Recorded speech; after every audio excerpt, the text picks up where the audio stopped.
Okay, yeah, wow, it's time for class. I wanted to introduce myself. I'm Anita Dean. I am an independent Stampin' Up! Demonstrator located in Ventura, California.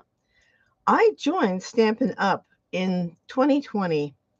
I was only planning on being a hobby demonstrator, but I was having so much fun that I had to share the joy, and that's why I'm teaching. I thank you for joining in. And today, if you like what you see, please subscribe and share. I'd love to hear from you, where you're from and, any comments you might have. Um, I'm going to go ahead and get started. But I did want to remind everyone the the sale for the designer series paper, the select designer series paper and select cardstock will be going through the end of August. So it's a good chance for you to catch some things at a discounted price. I already ordered mine and I should be getting them Monday. Anyway, I look forward to that. The part of the cardstock that's on sale is the new 12 by 12 two-tone cardstock, which I understand is a little smoother in texture than a regular cardstock. And because of that, it works really well with a new foiling system that's just coming out. So I thought I'd pass that little piece of information on to you. I hadn't purchased the two-tone. I did get some this time, but I hadn't purchased the two-tone before because I was happy with what I had. So we'll see how it works. Anyway, let's get started with our class. I want to welcome you, and I'm happy you're here. And let's go ahead and get started. These are the 4 cards we'll be doing today, and I'll be going through each card in order. This is card 1, card 2, card 3, and card 4. All right, I'm going to move this away for the moment. And for this card, I have a couple of alternatives I've done. Now, this one is with the Halloween theme, but as you open it, there's a slide down portion. It comes down. And in this case, I put a little surprise ghost with a boo to you. This one I made as a birthday card. And as you open it, the slider comes down. I haven't put anything here because I plan on putting a gift card. And when you close it, the gift card will slide away. And then that'll be the surprise when they open the card. And then here is another one that was basically the first one I did. I have to try everything before I start deciding whether I want to teach it. And I really like the dramatic look of the paper. I'm using old paper and things like that, but that's the general, you know, layout of the card. And again, I have room here to put a gift card thanking someone for something they've done for me. Okay, today's card is a little different because we're focusing on Halloween, and we're going to do a technique. And we'll be using blending brushes, but if you don't have blending brushes, you can probably achieve something similar with a sponge dauber. Just so you know, I'm going to use blending brushes, but what I did, these are die cuts, which you'll have in your packet if those that got the kit. And then I did some stamping. The stamping part is up to you as far as what you want to do. I'm not allowed to do the stamping in the kit, so you get to choose your sentiments, and I can provide the die cuts. Now the kits, the sets that we're using, okay, we have, okay, on the front panel, I don't know, yeah, you can see it there. I use the Swirls of Magic embossing folder, and I really like it. I mean, I just think this is one folder I'll be using a lot of. but it leaves such a nice design, and it could be used for celebrations or any number of things. The stamp set that I was working with, mostly the dies I provided, are it's Oh My Fright and Oh My Fright dies. For the trick or treat uh, sentiment, I did it on the front. I use, these are the stylish shape dies. If you're interested, the product number is 159183. I've had these for a while. They come in really handy. They're very often my go-to when I want to have a cutout for dies for sentiments and things like that. And they give you a range of choices of sizes. And when you have choices like this, you can actually take and make frames with it. It's really a good way to go. So just so you know about it. Now for this card, I'm going to try and keep this out where you can see it. And I'm going to get my kit out here along with my instructions. All right. Now, when you get a kit in participating in the class, what I do is I provide you the pieces. Like this is one part of the card base. The kind of a square card, and this is the flap that we're going to be sliding with, and I've embossed it, but this is the front panel that we're going to be using. And then we're going to be creating, and that's the technique I'm going to show you now.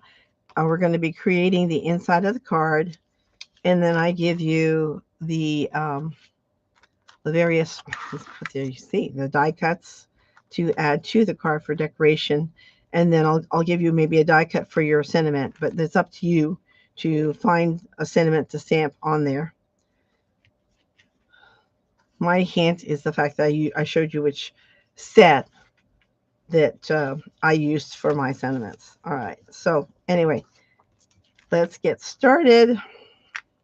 Let's see, I want to follow the instructions so that I don't miss anything. Yes, we're going to do that first. I thought so. We're going to start working on this inside piece here.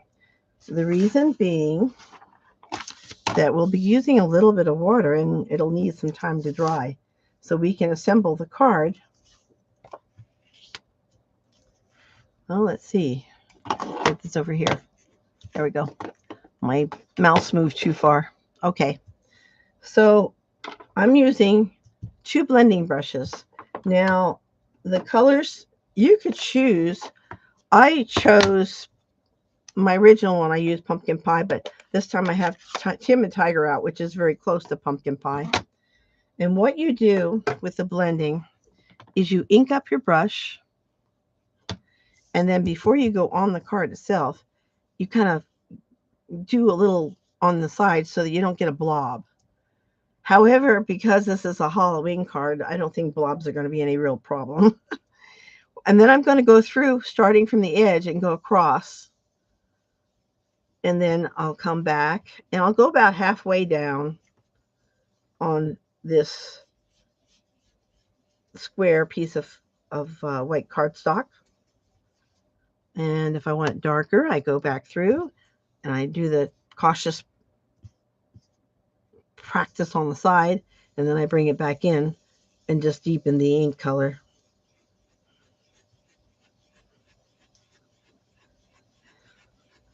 This is up to you as far as how dark you want it to be.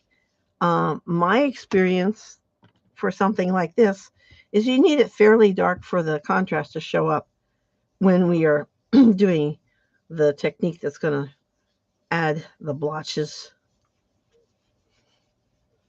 Okay, I'm going a little bit beyond the halfway mark, but I'm going to be bringing up the Timid Tiger and kind of intermingling it so we don't have a line there. Now I'm bringing in the Timid Tiger. It could be pumpkin pie, or if you prefer green rather than orange, you could do that. It's up to you. I'm using a different blending brush. Same technique though. I'm going to fill it with ink. Now this one's a little juicier, so I have to be really careful. All right, I get some of the bulk off, and then I can come in from the side, and I'm bringing it in. And I rotate both directions as I'm doing it. And then you just turn it as the way that works for you. Okay. All right, I'm bringing it in here. Okay, and then I go over that middle section here, blending the colors together.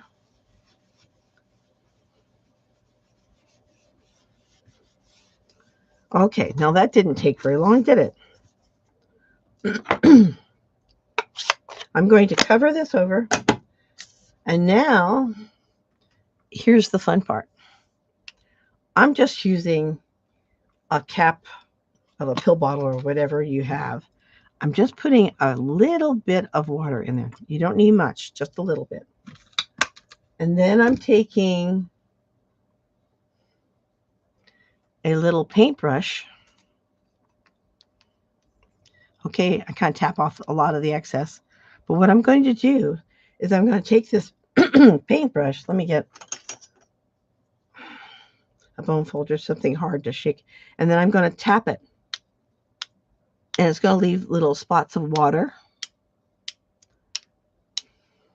And what's going to happen is those spots will create little blobs on the paper.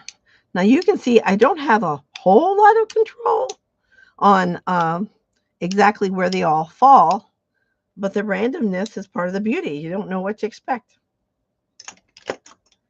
Now I can just set the brush off to the side. Like I said, we don't need much water. I hardly use any. I'm going to pick this up so you can kind of see how I've got all these little spots here and there. Okay, that's going to look a little different as it dries. And because I'm trying to save time, I went ahead and prepared another card. And you can see the blotches that I've got going there. All right. So I'm going to set this aside for right now so it can dry. And I'll use it on another card because I am in the process of making Halloween cards for my grandkids, which was part of the reason for this inspiration. Now, we're going to start assembling the card.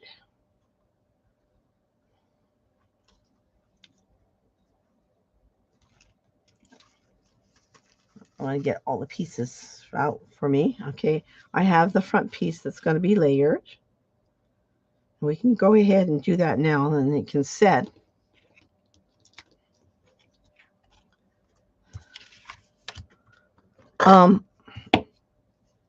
Just so you know, I am a fan of this Tombow glue as far as I like the fact that it allows me to move what I'm gluing down for a few bits of time so that I can get it placed just the way I want instead of it just glomming on and there we're stuck.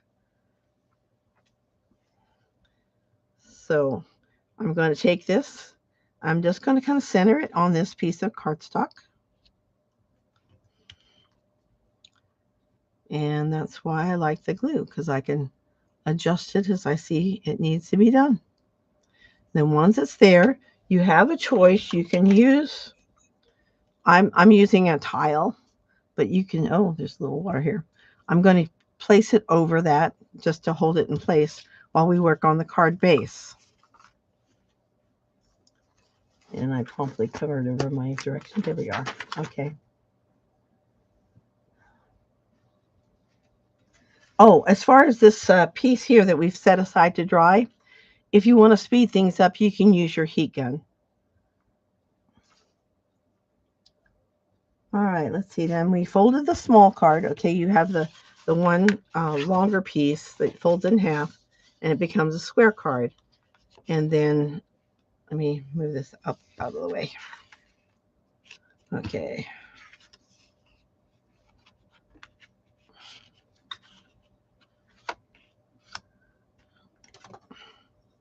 And then you can adjust it and secure it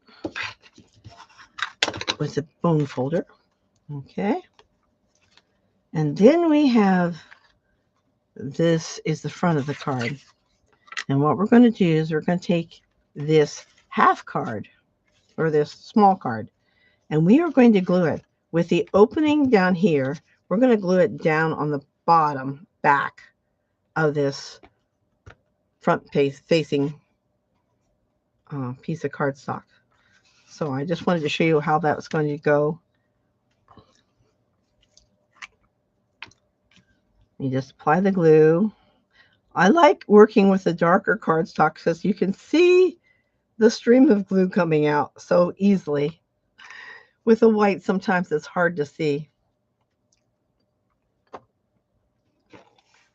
And then I'm going to take this and I'm going to line it up with the little card. And I'm making sure that it is lined up on the sides and on the bottom. I'll give that a minute. And there you have your card opening.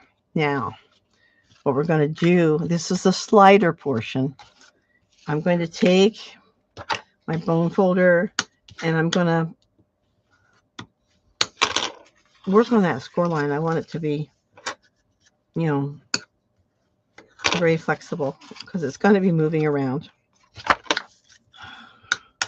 Okay, and then I'm going to take, I know black is hard to see, but on this portion, I'm going to add the glue.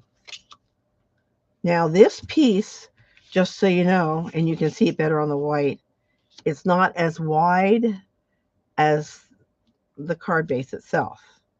And that's because you're going to be sliding. This will be sliding. This is the part that slides down. Okay, so I'm going to add the glue.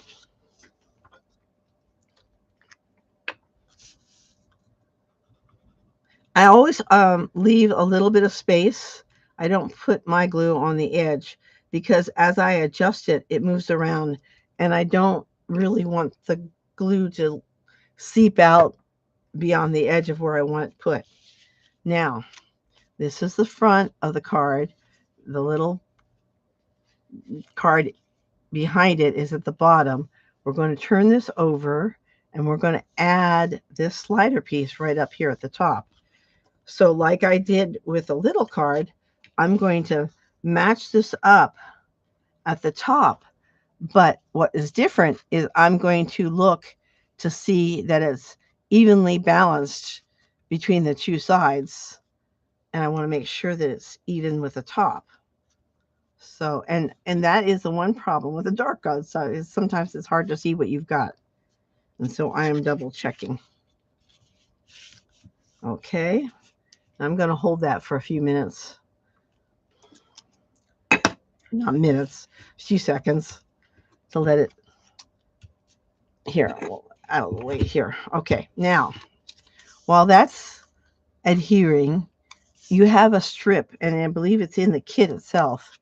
You're going to want to fold, there's a score line on each end, and you're going to want to fold that down.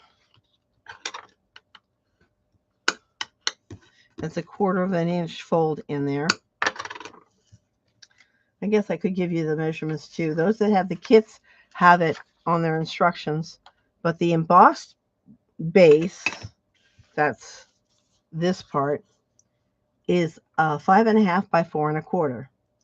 The small card, before it's folded, is 8 1/2 by 4 1/4, and then it's scored at 4 1/4, which gives you a square card.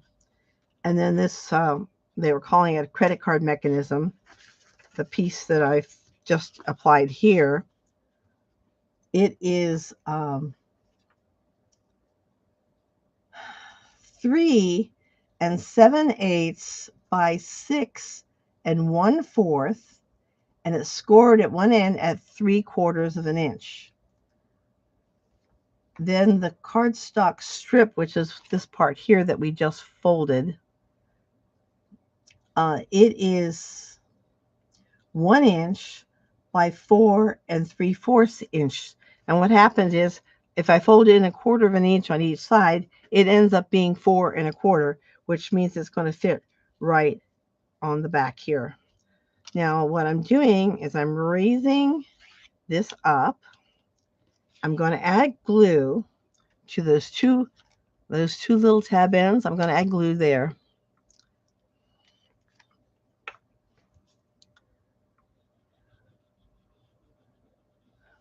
Again, you don't want to do too much glue because you don't want it seeping out, because if you get glue where you don't want it, then you're going to have sticky where you don't want it.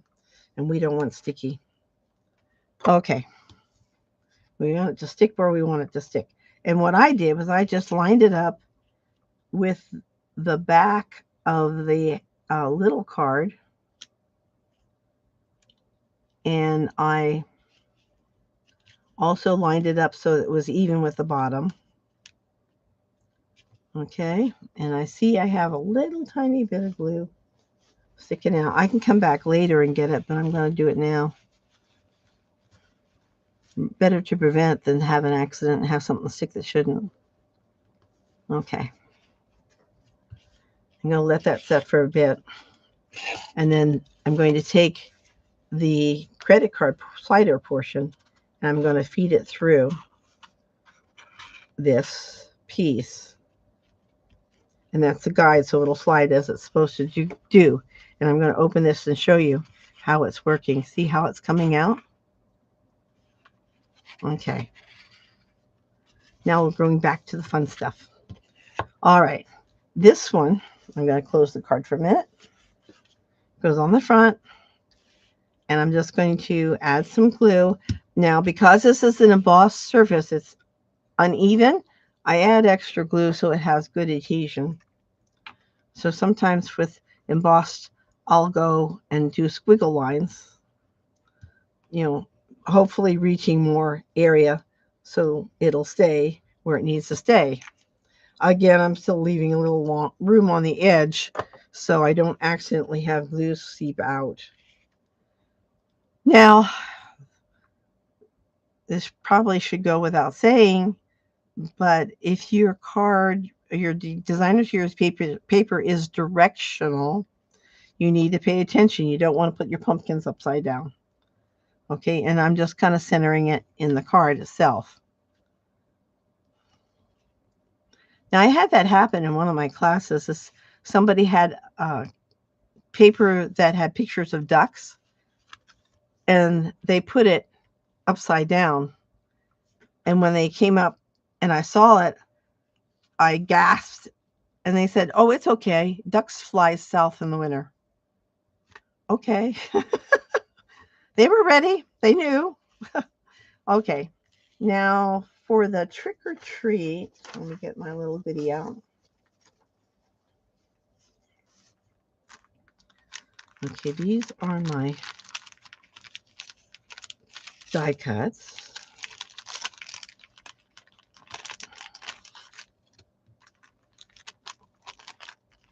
Come on out. There we go. All right, so I've got the tree, I've got the ghost for the bottom, I've got a little pumpkin, and I've got a bat. And then what we have is the card and the tree at the 4-inch mark, just barely fits. So you kind of want to lay out what you have to work with and determine where you want them to be. And in my case, because I wanted to stamp the Happy Halloween, I want to make sure I have plenty of room for that. So I might want to move the tree over just a smidge.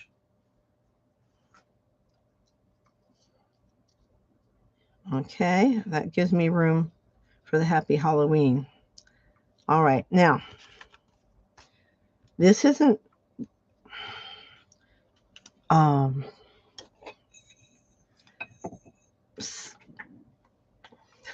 do I want to say it? It's not something that you can probably do right now unless you know what sentiment you want to use. But in this case, I didn't stick it. Okay. I don't think that's right either. Let's see, is that this is the new Stampin' Positioner, and one of the things I like about it is the grid lines are so clear that you can make adjustments. Except the stamp isn't sticking like it should, so I'm gonna wash it. Okay, I'm just using a little moisture here, and I'm washing the dust or film, whatever it was there. All right, what I'm going to do is I'm going to take, I just set these down. I haven't glued them down. I just wanted an idea of where things were going to be. And then I'm lining them up. I've got this one lined up along the first line here, but I'm bringing it up to the little pegs that are along the top here. And that's a stopping place. And then I'm taking the magnets and I'm putting them on to hold it down. And then I'm going to take the Happy Halloween and I'm going to place it where I think I want it. All right. I've got that lined up here, lined up along the line. And you will notice that with the water treatment, your paper may kind of wrinkle a little bit. Not really wrinkle, fold, but have little bends in it. But we can work around that. All right, so I've got that there. Then I'm going to take the cover, and it's got these two holes here where it fits over the pegs of the positioner. And then the two pieces here, these are spring-loaded. So when you first place it on there, it is not touching the platform. And then when you press down, it contacts with the stamp and picks it up. Okay? And the magnets are supposed to hold this all in place for you. And then you can go ahead and ink this. I'm just using the Memento Black. I know they have a new ink that they've come out with that's supposed to replace Memento Black and the StazOn. The StazOn was a permanent ink, and we would use it like if we were working on a slick surface, like if I wanted to stamp on a foil or if I wanted to stamp on a acrylic sheet. The StazOn would stay on for you, but whereas the regular water-based ink would not. And this new ink pad is supposed to fill in for both of them, but I have heard from people that there's some difficulties with it. So they have chosen to stay with the Memento Black for now. I have the ink refill for this, so I'm not worried at the moment. And hopefully whatever the problem is, they'll get it figured out, and then we can move on. But right now, I'd say caution in buying that.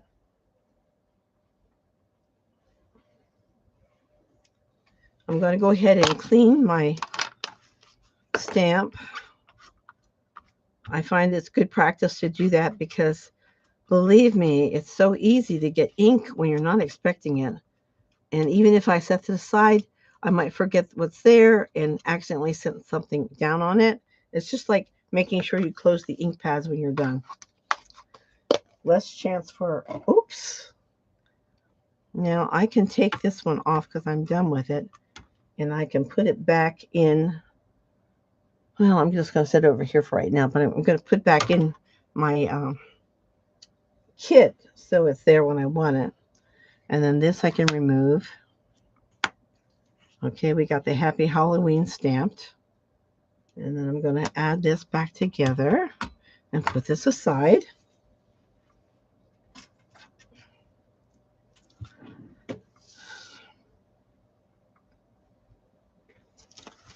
And then we have, let me get there, under here. All right, this is my silicone mat. Now I've had this since before Stampin' Up, So I didn't buy the Stampin' Up one, but the uh, silicone mat is a good tool to have because it is a safe place when you're using glue, especially with intricate dies. One of my favorite tricks using glue with intricate dies is you can, now what I'm doing is I'm picking this up and I'm feeling the tree to make sure that I'm putting glue on the back side. The front side will be smooth, the back side will have rough edges. That's something to pay attention to. And then what I do, and here's another difference. I use tacky glue when I'm doing this kind of technique where I'm doing a puddle of glue, if you will, to pick up with a sponge, just sponge over the backside. The reason I do that is that Tombow glue will dry clear, but it remains sticky.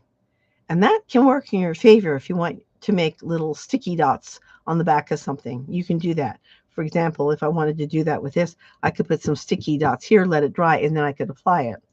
And I wouldn't have to worry about the glue escaping. But in this case, I'm just using the tacky glue. I'm picking it up with a sponge. I'm just kind of going over. Now you see I have the tree on the silicone mat, and as I tap over it with the glue, there's, I don't know if you can see it or not, but there's going to be glue residue on the mat.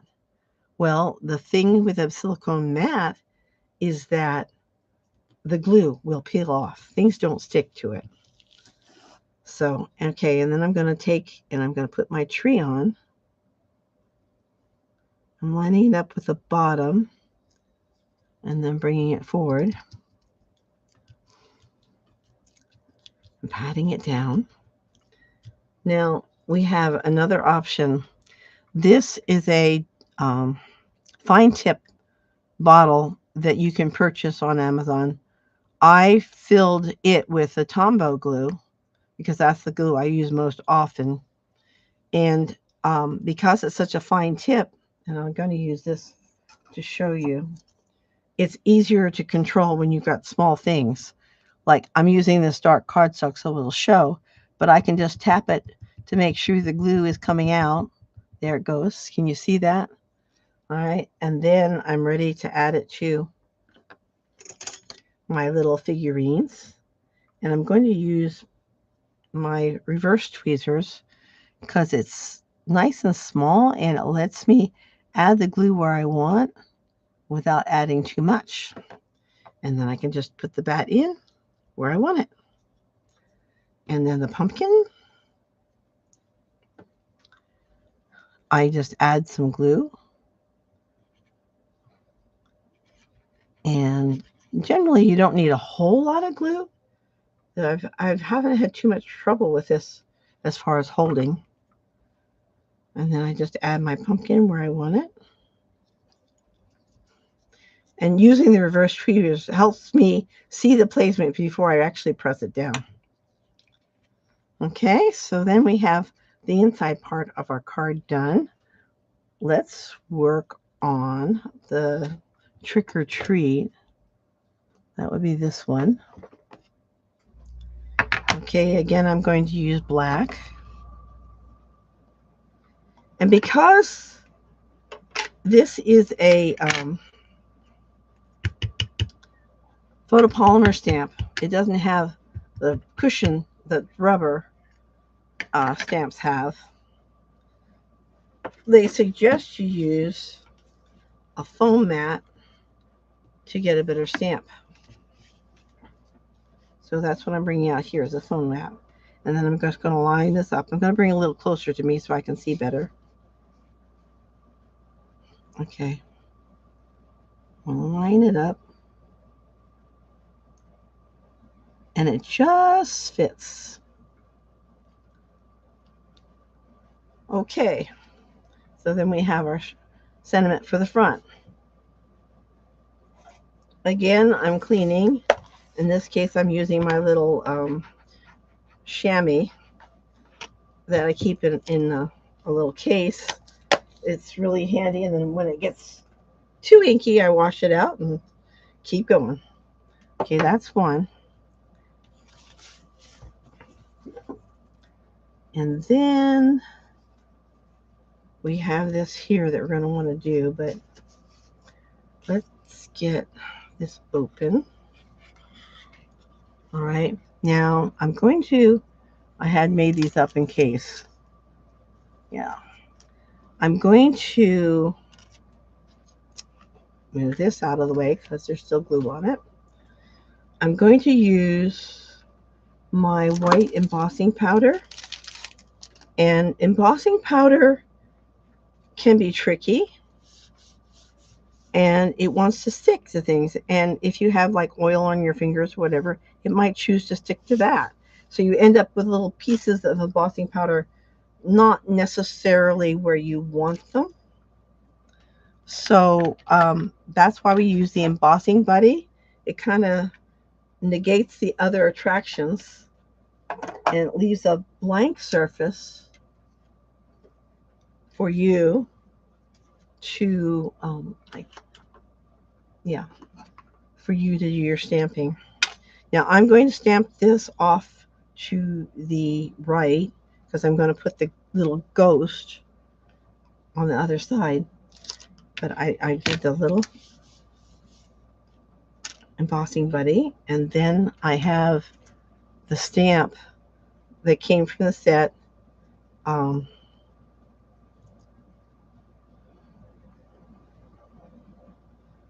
There it is. I knew it didn't look right.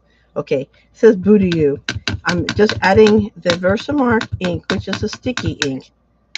And I don't know how well you can see it on the black, but sometimes when you just want something to be a faint impression and not really jump out at you, okay, you can sometimes see it like that. I'm going to use the white embossing powder.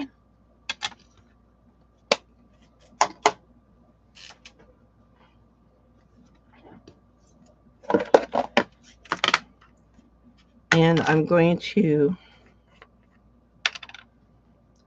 sprinkle it over what I just stamped. Okay. And then you kind of tap it, knock off any excess. If you see some that's stuck anyway, you can use a fine tip brush and kind of clean it off. And I recently learned of another trick that I thought was pretty awesome. And that would be using one of those ink erasers. Let's see if I can find mine real quick. These are ink erasers. They're kind of abrasive, and you can actually use that to kind of get the excess off. So that's a neat trick I think you need to remember because it can be very helpful. Okay, I'm going to move this out of the way right now. And I've got my heat gun set up.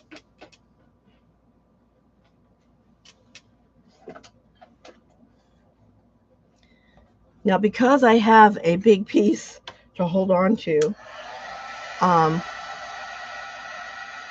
if I was working with a smaller piece, I'd use my reverse tweezers again to hold it. And I'm just heating up my heat gun and then allowing it to melt the embossing powder. Can you see how that changed? Okay. Let's see if I got it all. Might need a little more. Okay. So we got Boo to You. And then we're going to have, let's see if I can get that straightened out a little bit.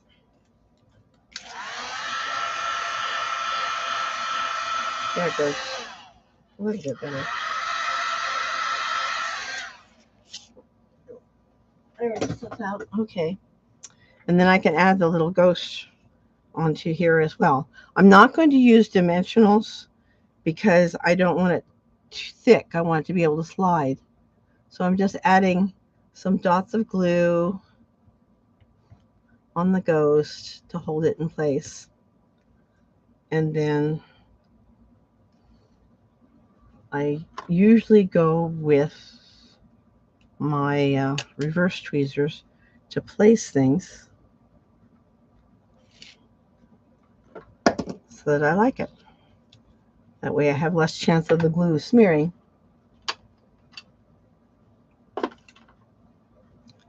Okay, let that cool just a little bit. All right, now we can add this piece right here. See how it's coming together so quickly? All right, add the glue.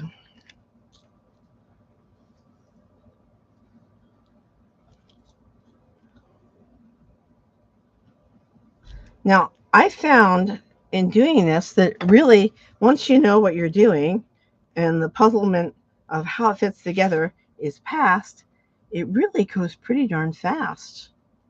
I've been pretty impressed with it. Just kind of try to center it in that portion there. Okay, and then I'm going to close it up. Come on. All right, come on. Oh, my ghost went in the wrong place. That's why. There. All right. And then we can add the trick or treat to the front, which you can do with dimensionals because it's the front of the card. And because we've got basically a dark background, you can use the dimensionals that are out of black. See, they're black, so that if somebody's looking down, the white won't jump out at them.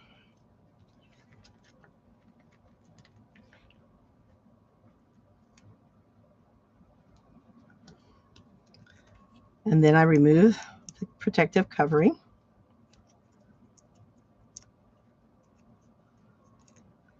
Okay, and I use my reverse tweezers again because it helps me see better where the placement is and if I like where it is.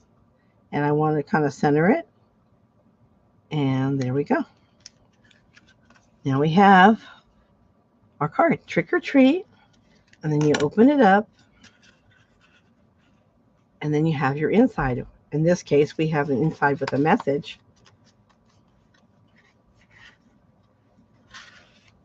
Okay. So that's card number 1. I like to try and put my stuff away as I go because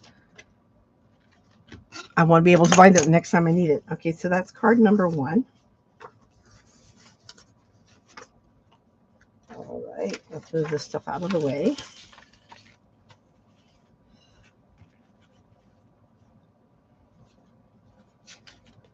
Yeah, that's card number 1. I like to have a sample card just stay with my instructions because even though I try to detail everything on the instructions, having the real thing right there makes a big difference. Okay, that's card 1. Card 2. Oh, let's clean this one off too as well, so we can put it away.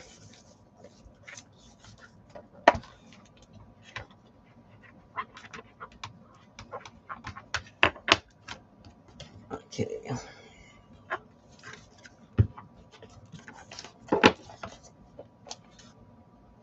Okay, card 2. This is a fun fold with a surprise inside. I've made another version as well to look at just because I wanted you to have a comparison. In this case, when you open your card up, it has a flap inside that opens up to another greeting. And then what I've done, because this was kind of plain, I did something similar to using Versamark. I used the ink of the same color, Petal Pink, and I added it to the inside just to give it a little more definition. Now, I've made this card's layout several times. And again, I was making cards for the grandkids. And this is a 6x6 paper that's available online exclusive. There's several sheets of 4 designs. One's Frankenstein's, one's a ghost, one is the pumpkin, and I think one's a skeleton, something like that. Anyway, um, again, I'm making cards for the grandkids, and so I've had a lot of practice doing this. I'm getting better at it the more you practice. So if you first you have a difficulty, you learn from what you had trouble with and can improve on it. Now this one is a little simpler, but I didn't have enough for everybody to have their own set. So we're going with this. Let me get my kit out. Oh, and just so that you can see, here is the card I did live with the little blobs in it, just so you can see how it turned out. Nice and dry now. I'm going to add that to this so that I have it when I want to make more. Okay, and then my kit.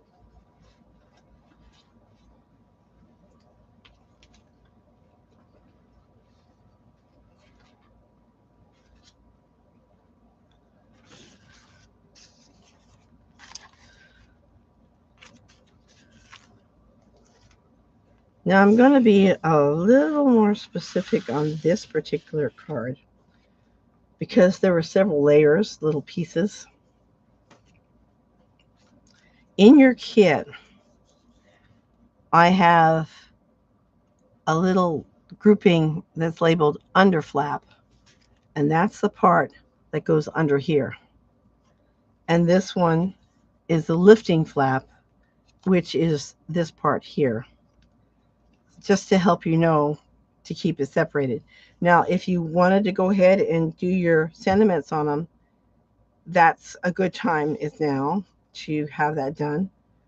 But I didn't want you to lose track of which one went where. So that's one of my cautions.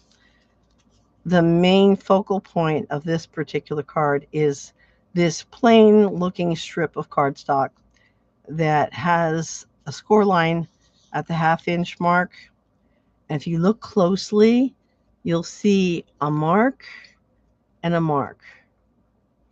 And what's going to happen is we're making the mechanism that does the opening. Okay? And we're going to work on that first. This is your card base.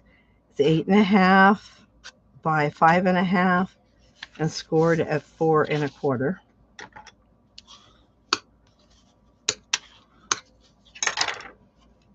And then I usually check if one side overlaps a little bit, then that becomes my front because it makes it easier to open the card.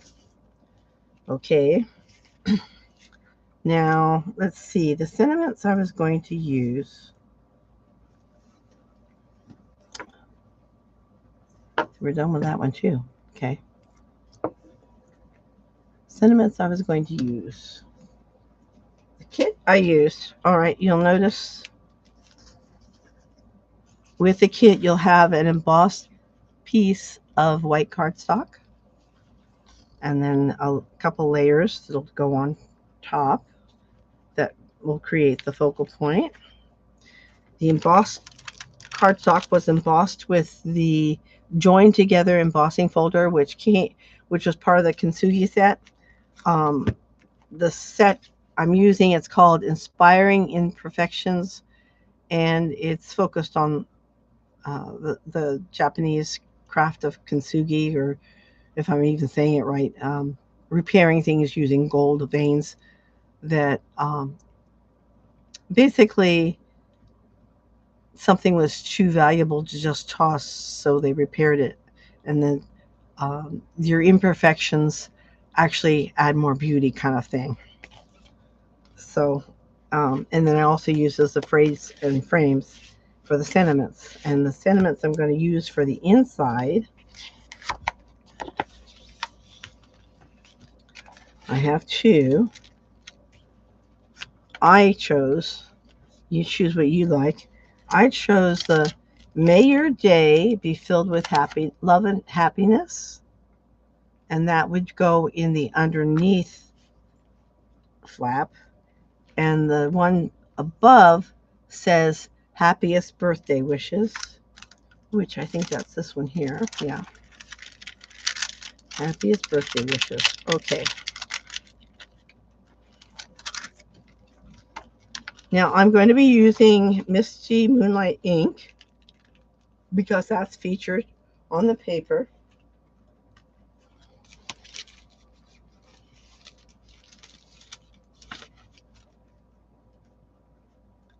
And I'm going to bring in my stamping positioner again.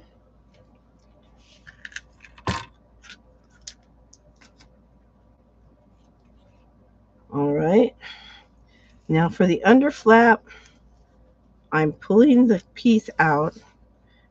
I'm doing this one by one because I want to make sure it doesn't get confused with which one goes where. Again, I'm kind of lining it up. I make sure I line it up with lines I'm aware of so I know where I'm putting it. And then if you look at this, I put the sentiment towards the top. So make sure it's right side up. All right, and this feels like it's a little bit non-sticky, so I'm going to moisten it and wipe off any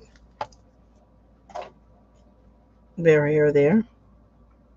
Okay, so there and there, and even it out. And then I use this to hold it in place. All right, I've got this up against the little pegs at the top, and I've got it lined up. Oop, and then I bumped it, so I have to reposition it again. Okay. Now, by sight, I tried to make it as straight as possible, but that's one of the things I do like about this stamping positioner is that the lines on it are so clear that it helps you see, did I line that up well? Yeah, it looks pretty darn straight to me. So then I turn it over. I'm going to get my Misty Moonlight.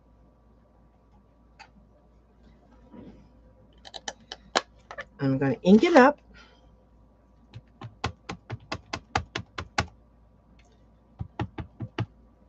Okay. Now, part of the reason for the stamping positioners is that if for some reason the first time you stamp, it doesn't come out exactly right, you are able to stamp it again exactly where you stamped the first one. Back 30 years ago when I was doing stamping, I wasn't so fortunate. If you had it off or it didn't come out right, you tossed the piece and start it again. Okay, that's the one. I'm going to put it back in this little collection here, and then I'm going to work on this one. All right, but first I'm going to clean this.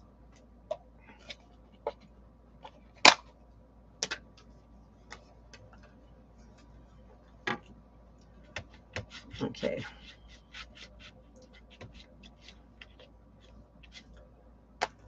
Right, and I'm going to move that over here. Okay, I'm just going to line this up with a 3 line here. All right, I know I want it to be there. And the cinnamon I want, did I just do, there it is. I'm going to rinse it as well, just because.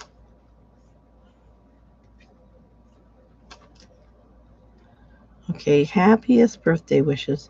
I'm doing this up towards the top again, kind of balancing it out. And now I can take this, make sure I've got it the right way, put it on the pegs, and bring it down. Then I can lift it up, and I can look at it and see, is that on the line? And it looks good to me. So we're happy.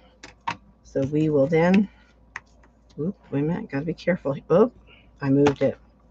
I moved it. Okay, I had it lined up with a 3. Okay.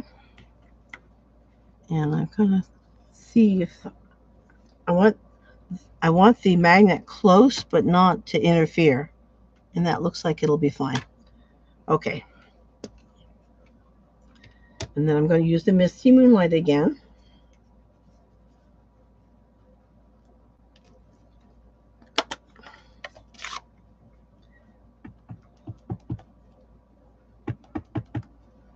Okay. Turn it over. And stamp. Straight down, push down. I add a little pressure, bring it up. And there we are. Nice, clean stamp. Okay, and that goes in the folder with the lifting flap. And I'm going to clean this.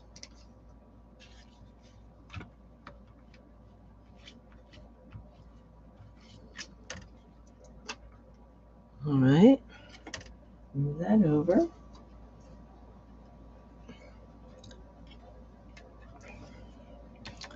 And move this out of the way. The thinking of you is one that would be awkward to do with a stamping positioner because it's a circle and it's smaller. So you have a couple choices. That would be this one here. You can use the block and put your sentiment on the block. And I think I do have that here. Yes, I do. I have it here.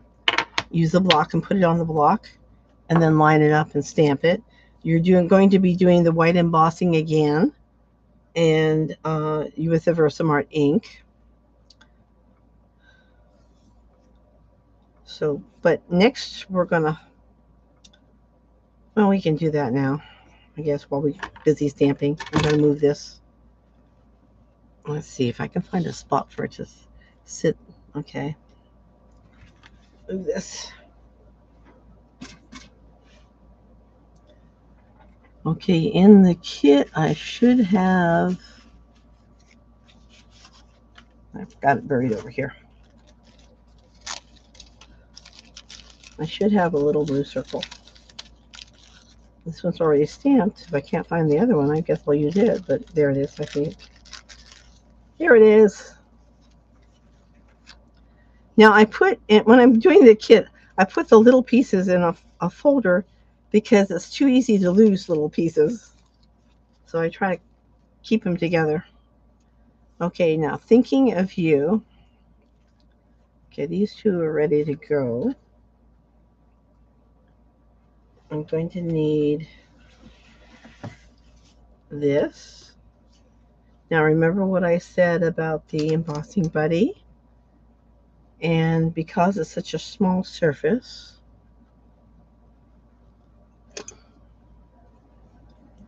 I'm going to try and hold it in place with this little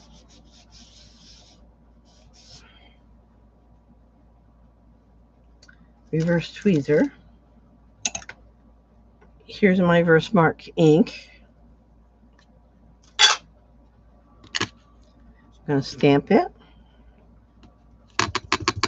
Get it inked up really well. And then I'm going to move this over a little closer to me and try to kind of balance it in there.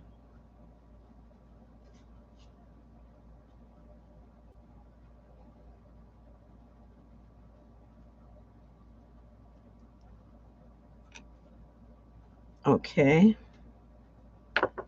And then we use the white embossing powder again. And again, the reverse tweezers come in handy.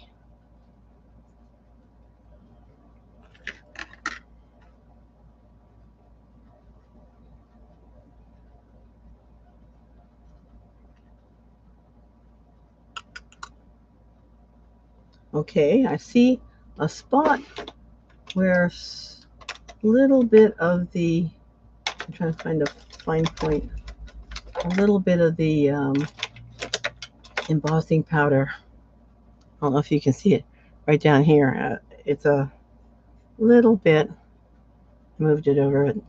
I removed it, so it didn't want to just free on its own. So there we are.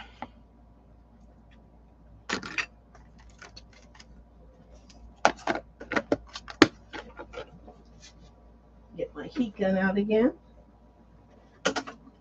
Now I fell in love with embossing powder the very first time I saw it.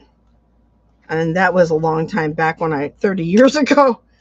But it was so fun because I loved it. Was like magical, where it just kind of wasn't there, then suddenly there it was. Bring it closer so you can see when it starts to change. See that? See that change? Isn't that fun? Love that. I just like to make sure it's melted enough so it's smooth. And we've got it.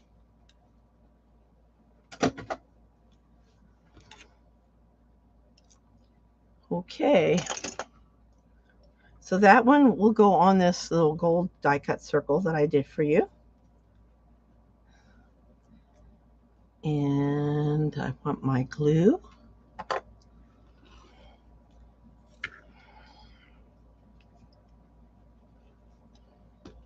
Let's see, I want to open the glue so I can get it. Okay. And I just add some glue. Again, I avoid the outer edges. I'm going to just center it on this gold die cut circle.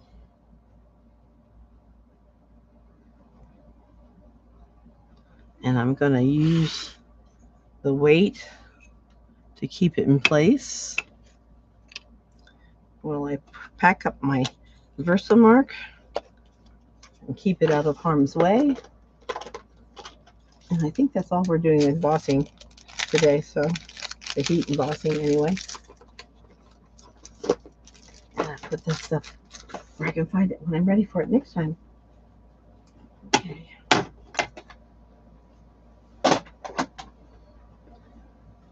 A little bit of cleanup time. Okay, I'm going to need close attention now because we are going to do the most important part of this card, and I need to have it done right. I'll put that up there so it's ready for me.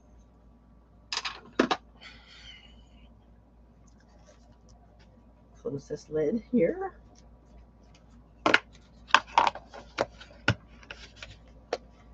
Now, those of you who received the kit, you got instructions with a diagram.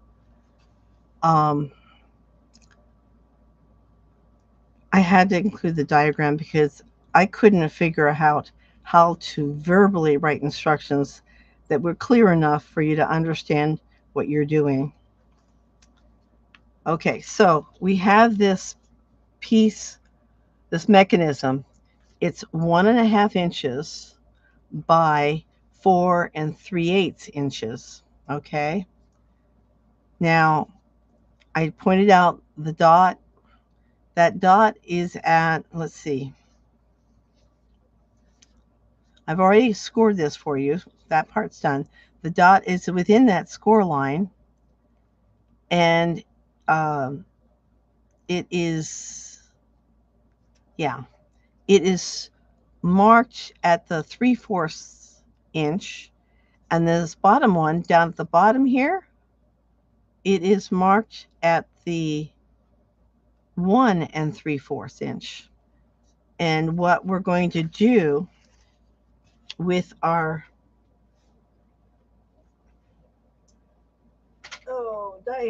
paper cutter, trimmer, whatever, or if you have a scoreboard, yeah, you can use that. I'm going to move the cutting blade, which is the dark one, and I'm going to use the scoring blade, which is the gray one.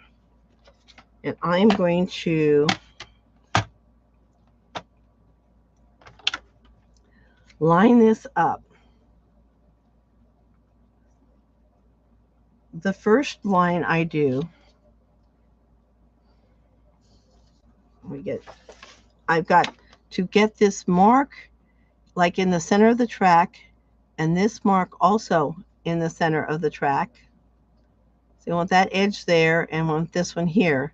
Now I think I've got it close, but I'm looking here after I close it, and I might make a slight adjustment, and then I'm going to score. Okay.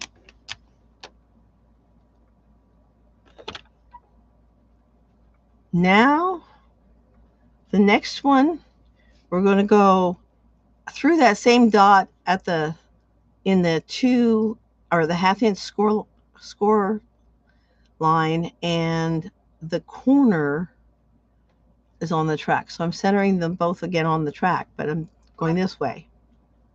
Let's see if I got that. Well, this needs to be moved a slight bit. The trick is to move it without moving the other one, right? Okay, and then we're going to score it. Okay, so now I have, if you can see, I've got a score line going through that dot, another score line going through this dot. Now this one doesn't meet up with the corner. That's okay. This is what we need to do.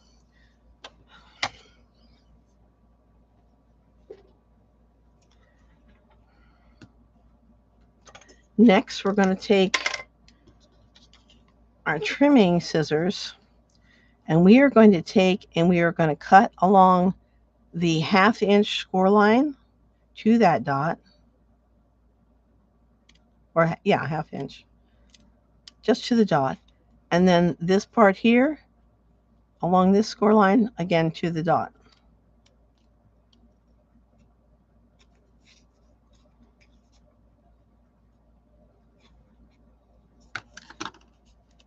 Okay. Now here's where I have to be very specific. You have this piece cut out. Okay, you don't need that anymore. And I have to be specific. Okay.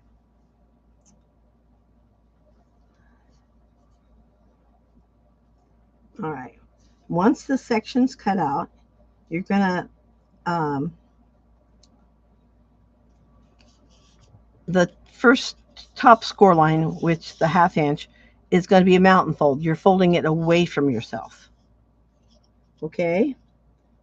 And then the next fold,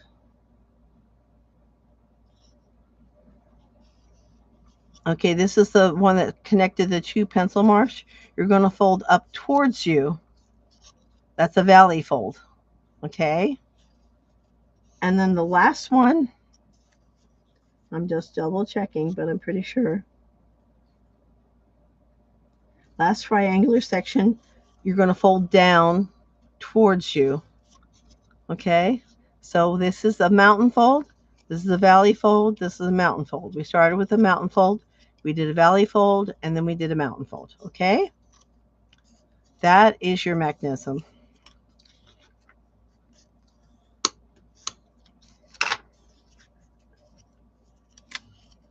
And then you're going to take tear tape. You could use glue, but tear tape doesn't have a likelihood of spreading, and it's strong, except that I'm missing my tear tape. Haha. That's not going to work. Here it is. Okay. I'm going to take tear tape, and this top portion here, you're going to add the tear tape.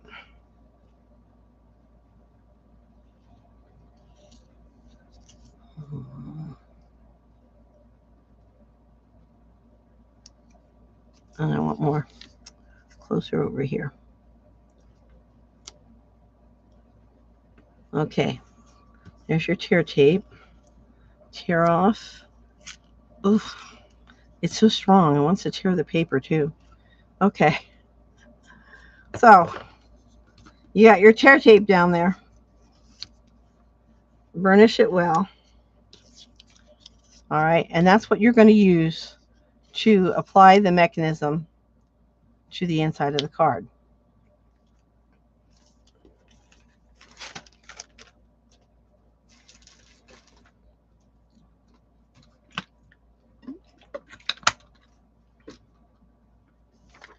Oh, we need the card base now. Here's the card base. And we're going to need some of the papers. Now,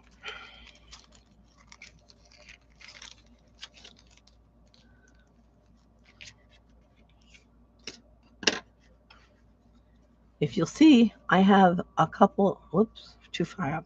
I have a couple strips of designer series paper, and they're not only decorative, they kind of help with the placement of the mechanism.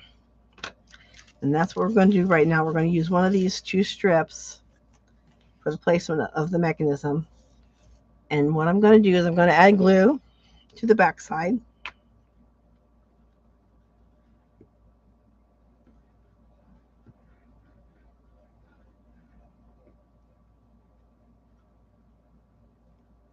Okay.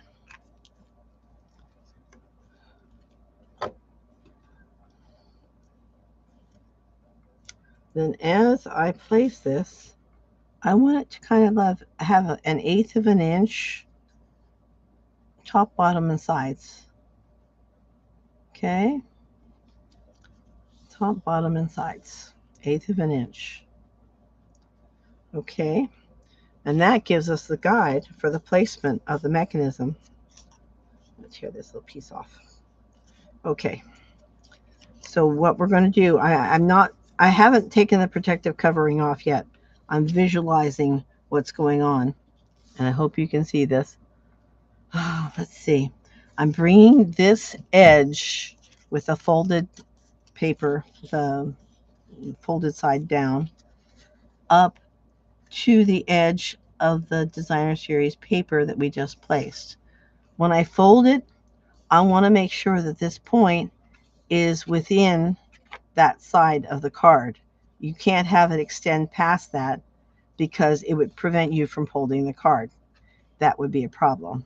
And you don't want this above the top. And I think we're just about there. We're good. All right. Now that I have an idea where I'm going, normally I use my fingernails, but not everyone has fingernails. You can use the Take a Pick tool to help you release the protective covering of the tear tape.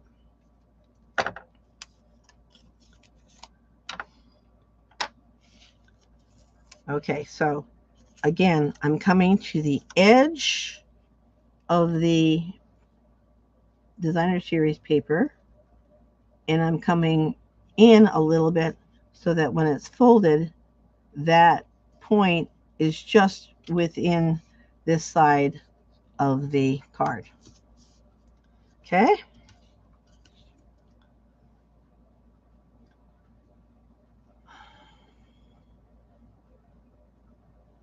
This one making sure I didn't forget anything to tell you. Yeah, we did that part. Oh, this is a 2-pager. Oh, I'm missing my second page. I've got it over here. This was a detailed card. All right.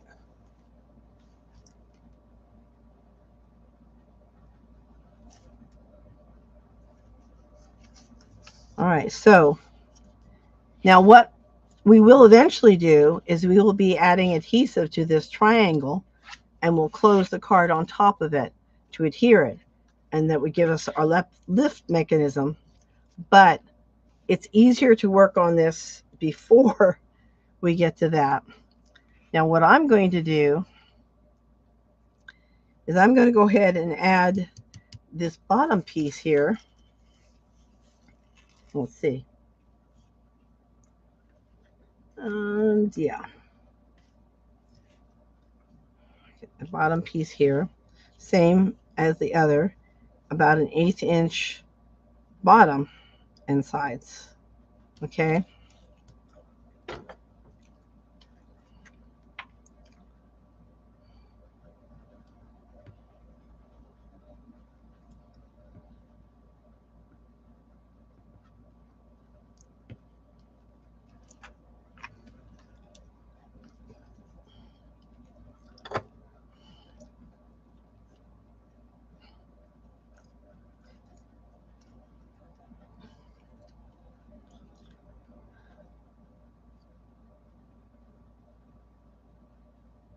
Okay. And then we're going to add, okay, we're going to assemble the flap, the lifting flap. Let's see if we can get this done. here we go. This will go faster. We're going to add the glue to the layer, top sentiment layer.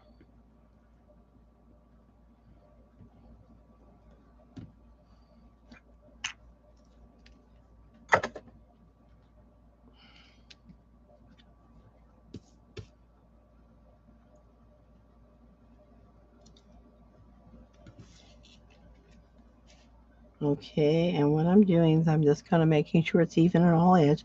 This is a narrow, like a 1/16 of an inch. It's really narrow.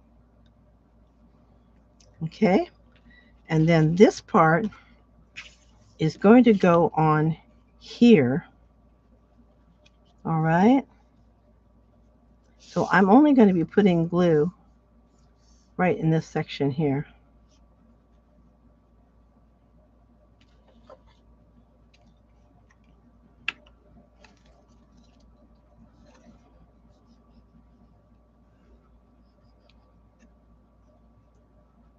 And then you want to be careful not to put too much glue. Again, when you're working with mechanisms, you don't want excess glue floating around.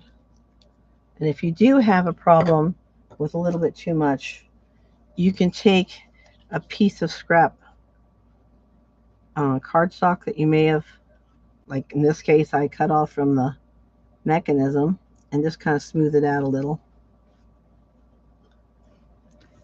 And then you add your piece.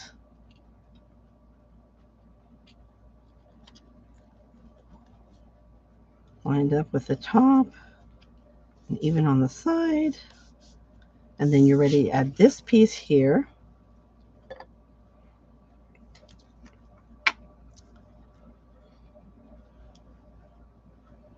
That you've already layered.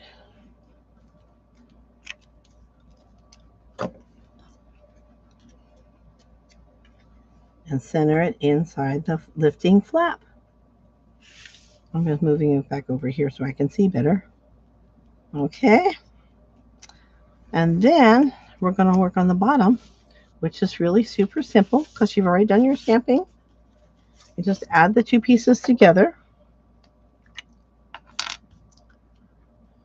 This is going to be smaller than the top flap because the idea is it's hidden. It's a surprise. Okay.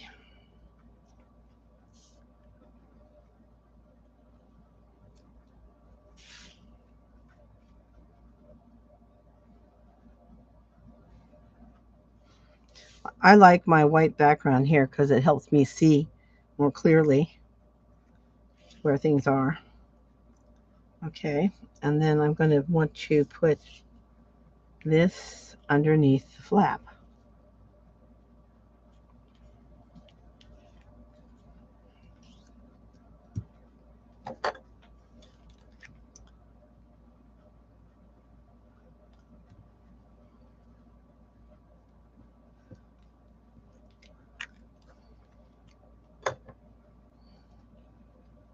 And again, I have some excess here, so I'm going to use that same piece to kind of spread it out a little bit so I don't have a puddle. Yeah, this was being generous up here.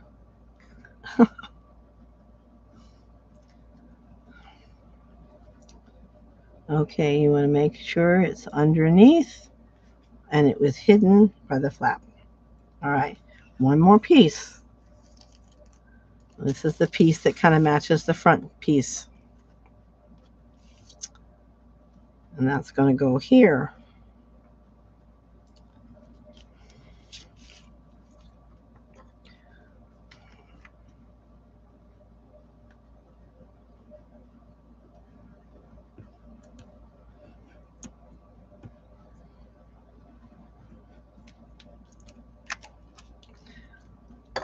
All right.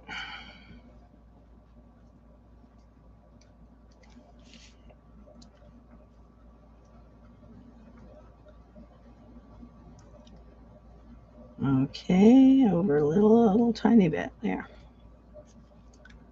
And there we have it. Okay. Now, as we look at our card, You'll see on the front flap, I have it decorated. We can add that now. Oh, I also wanted to point out something.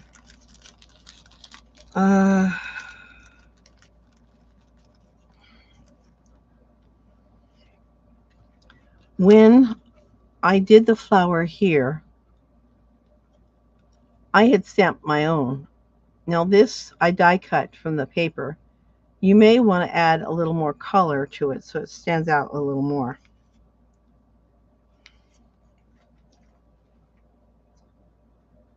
You can do that using one of the blending pens and pick up some ink. I didn't bring that one over. I'll have to get it. But these are blending pens. They have different size tips, but see, I think we can use that one. Let me get the ink.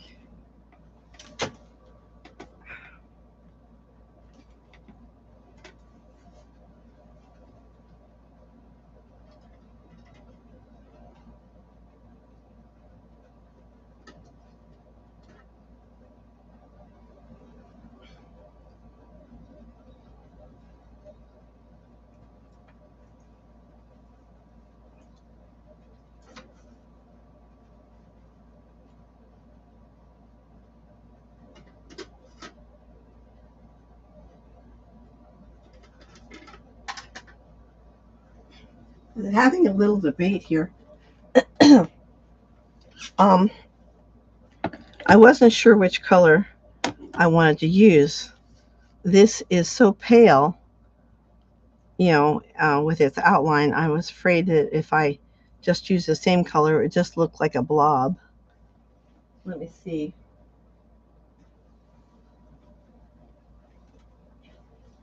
If you are a card maker on a regular basis, you usually have lots of little scraps that are left, like white from your inside panels. And I find them very helpful to determine what color I want to use. Now this is the petal pink. And what I do is I have a little stamp I use to get a good look at the color. That's very much like the color that is on the card or on the die cut. A petal pink. And there's Fleur de Flamingo, which is pinker. Let's see how it looks. Definitely darker.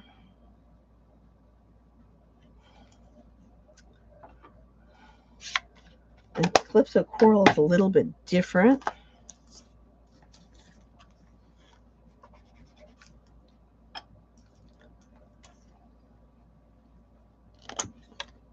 It has more of a orangey cast to it.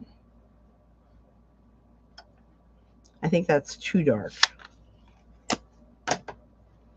But you can stamp colors and kind of compare. The flamingo is a maybe. Even considering the bowl, it's a maybe. Well, we'll give it a try. Or I could just use the colors that are there and add Wink Stella and just give it a sparkle. But I think I want a little more color. So we're going with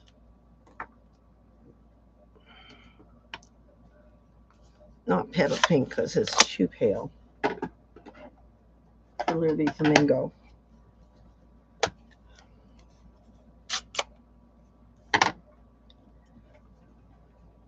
Oh.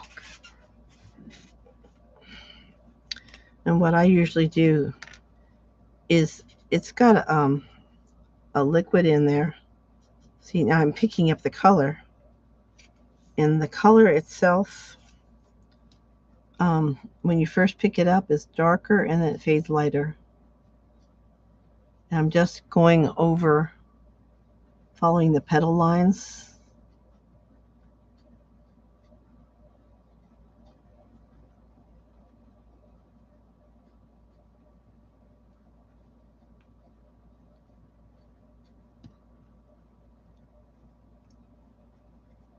And if I want a little bit darker, I'll start with a dark again. See, I'm going down towards the bottom. And I want it darker in that area.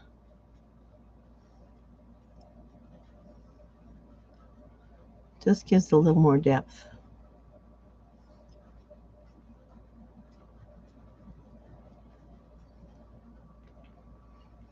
Okay. And then when you're done adding the color with the blender pens, what you do is you simply go on that scrap piece of paper and just keep rubbing until the color goes away, and then you're ready for the next color. That one, I think I'll have to switch to the other side and finish it off, but it's almost gone now. Looks pretty good. Okay. That is one of my ways of using those little scraps that we often end up with.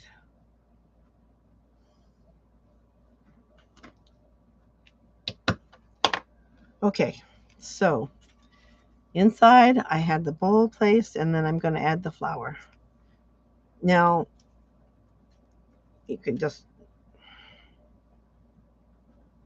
figure out how you want your placement to go. I kind of like it like that.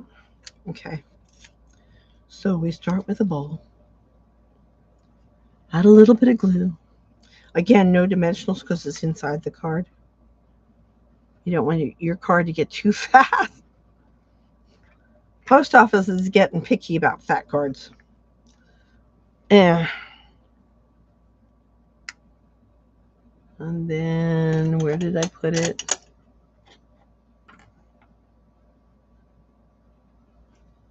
There it is.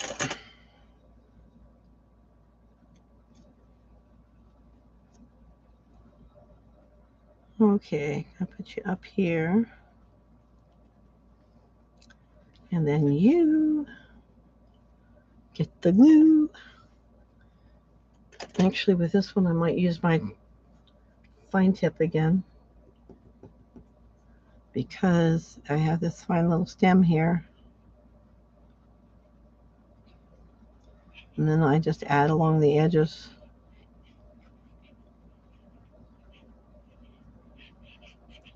Okay.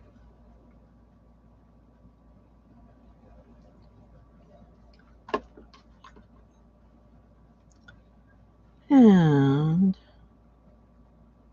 there we go.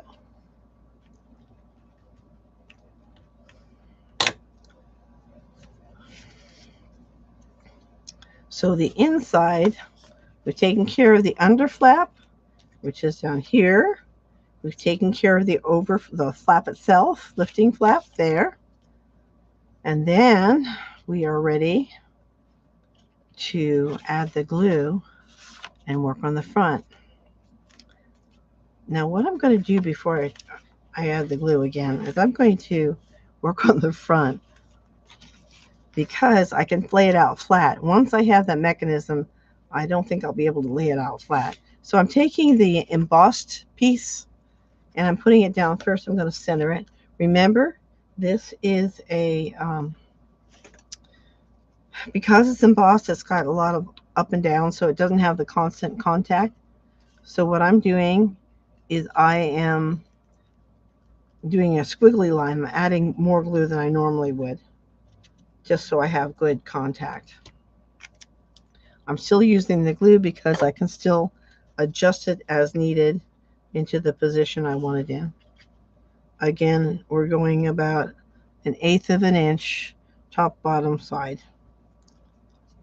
Once that's in place, then we can go ahead and work with this. I'm going to go ahead and do these layers.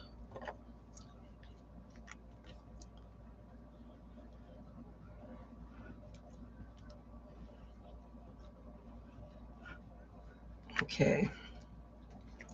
It just doesn't seem like there. All right. Pick it up, put it on. Oop. Here again, I appreciate my white background. It helps me see what I'm doing, especially when you have such a narrow border. I think this needs to come down just a smidge. Okay, and then we're ready to put this on. It seems like with a lot of the cards, there's a lot of prep work that goes on. And then once everything, all the prep work is done, it just kind of goes together quickly.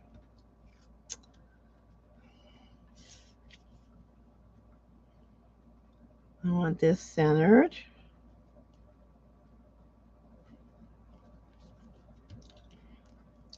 Okay, I'll let that sit for a minute. Let's see, we need to get out the vase, and I'm going to add some dimensionals to it.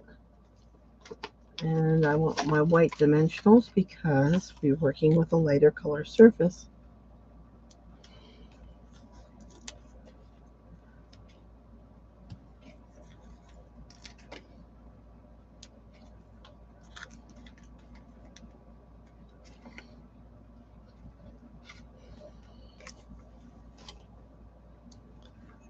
Okay.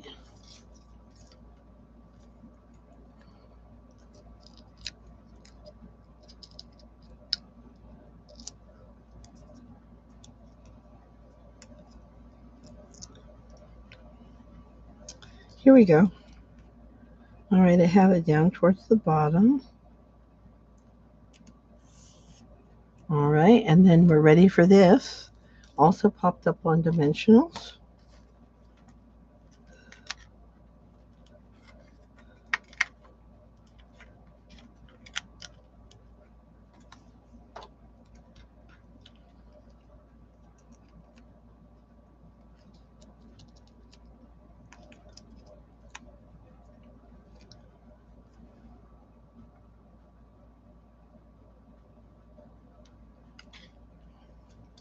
Okay, thinking of you.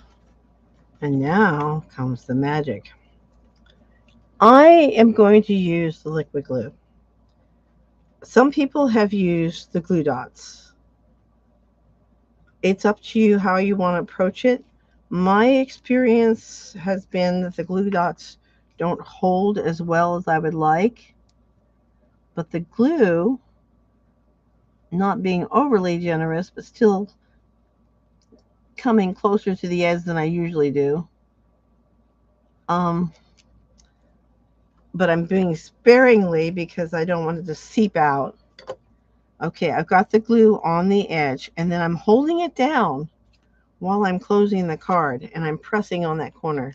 And I'm going to just stay here and press for a little while because it needs to have good adhesion. It needs to have time to dry enough to stick and not pull away from itself. And so that's been my experience. This is the best way to go, is to hold it.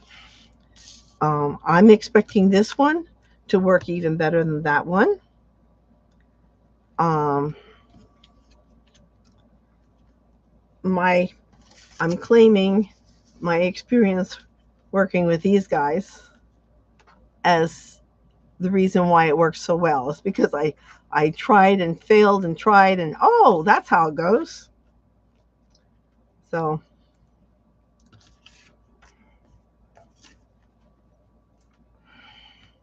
trying to give us all the things we need. All right.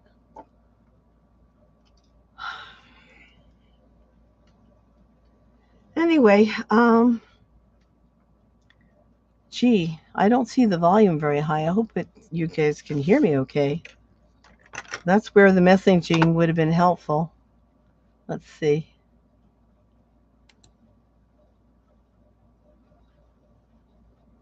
Oh, it's pretty up there. Okay.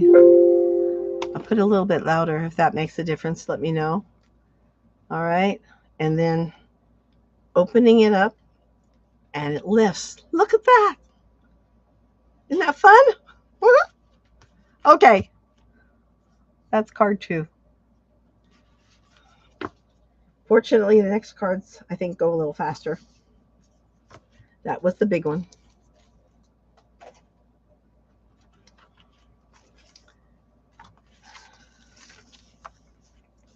I'm just trying to get this all situated here. Let's see which one is which.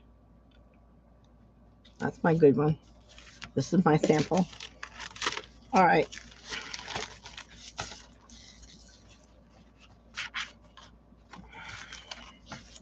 Moving on.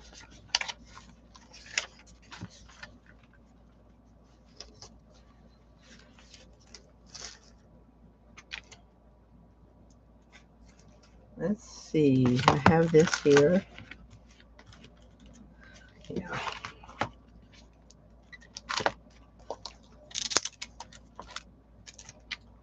The next card. This one I've had a lot of fun with too. I'm going to move this over here.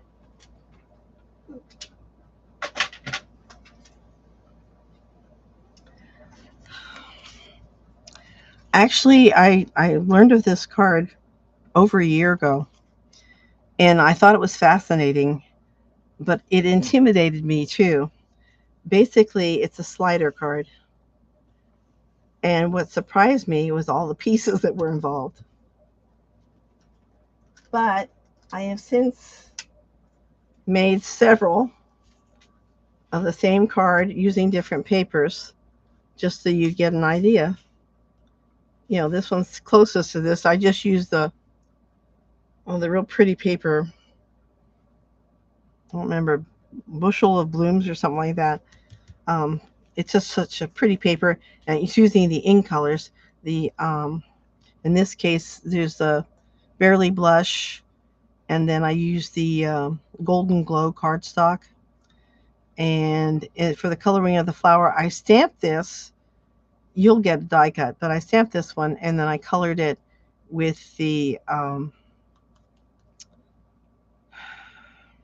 used crisp cantaloupe in there, and then I used I don't know if that's Wink Castell. I used the green. Uh, anyway, and then this one, you've worked with this paper before, those that are returned students, but it just, I had to try it, and it was fun. You see that? You stamp you have your sentiment in front, but you have a room for a stamp a little sentiment inside, and then you can decorate depending on how big your sentiment is.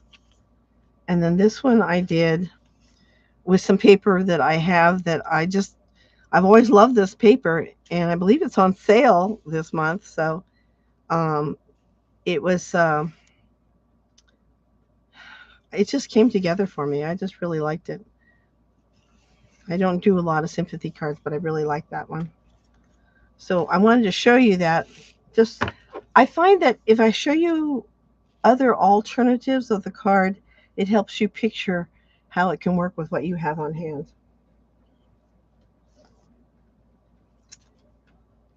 Now, on this set or this card, I used to make the opening, which I've already, for the kit holders, I've already cut. I used textured note dies, and I used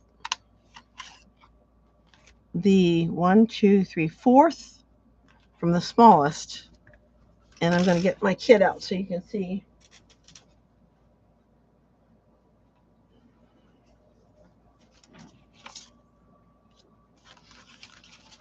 Here's the paper. And here, this yellow Post-it note has a line across at 1/2 inch. And what I did was I took that. Oh, I didn't do it. Oh, okay, I did plan ahead.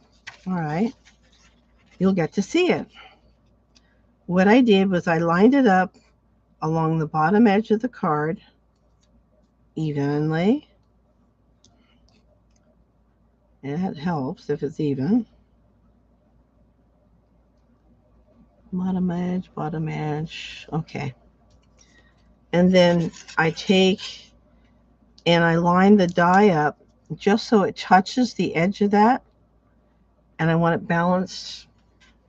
I'm going to move some stuff around so I can get this done.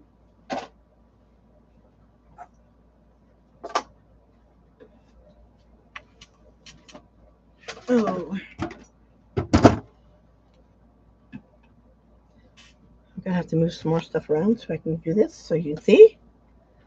Okay.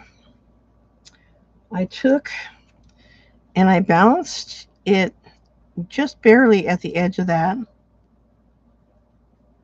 And then I want to have it balanced between both sides. And of course, having this be a straight line helps you with a straight line on the other.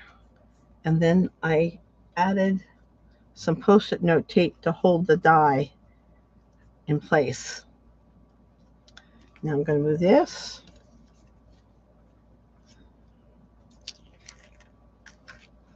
All right.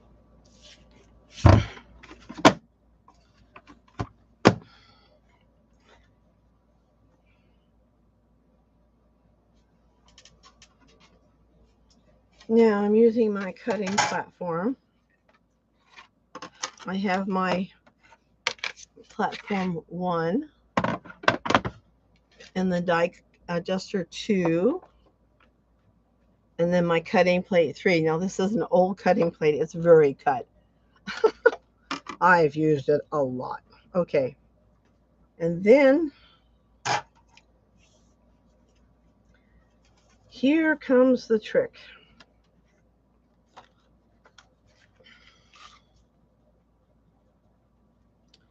What I need to do is I can remove this part. I don't need this down. It's just the line. This was just to line up the die at an appropriate distance from the bottom. But what I need to do now is I need to line up the top cutting plate right up against the edge of the die, but not covering the top portion. We don't want it to cut there. Otherwise, you'll have a separate piece. And then I have to feed it through.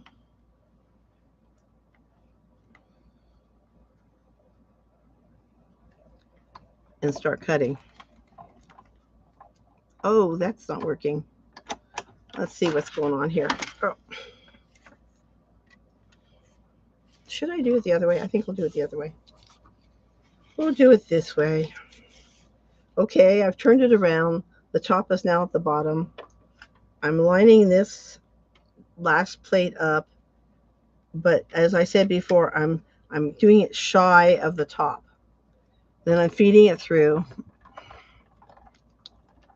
It's going to cut at the bottom, and it's going to cut almost all the way to the top, but it skips the top cut.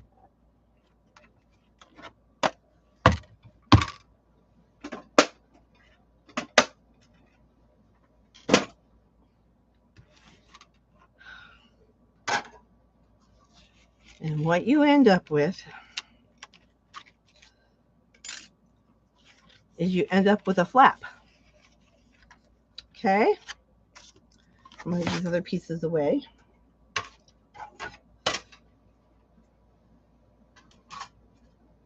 Now I want to bring my instructions out because I need to make sure. All right, this is the done. Okay.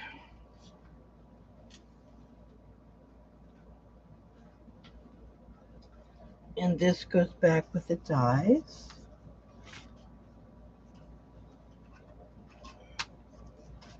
Okay. And then this is just part of the instructions. All right, let's see. Okay, they got the flap. Okay, now we need to do our scoring.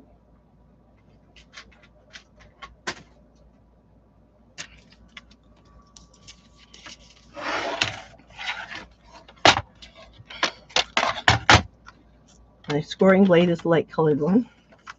What I'm going to do is I'm going to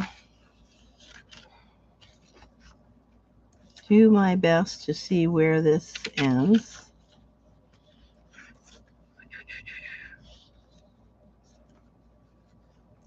I think I need a straight edge here so I know Okay, so it needs to go up a little bit. It needs to go up a little bit. Okay, that looks like it's about right. Yeah, this cuts right there. That looks pretty good.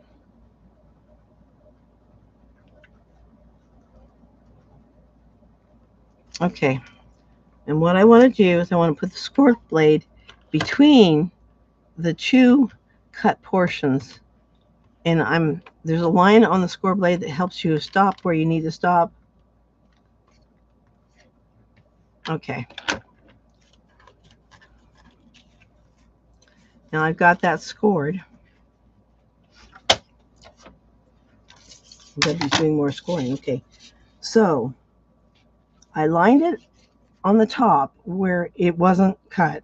And then I scored it. And then I have to open this up and bring this, and that's where the scoring helps because you can do it. Bring this, fold this up, and then you're going to score right along that edge, which is a little easier because you're not just going between two cut portions. Okay, score along that edge. And then down here at 1/4 of an inch, it's a small score. Okay, 1/4 of an inch, you're going to score again. And what this does, it allows for the folding process so the slider will slide. And we're going to go back to the sample card. See what's happening is that 1/4 inch gets attached to a piece, but it's scored, so as it slides up, it folds. And the same thing's true here. You have the score there, which allows it to fold, and then you have the score at the top, so it allows it to fold and pull up. That's what you're doing there. I can get this over here.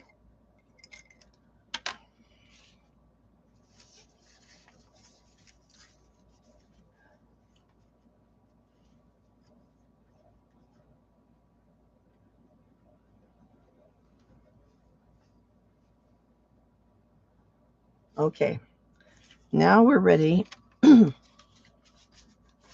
Sorry, my frog in my throat's decided to show up. Let me get my water.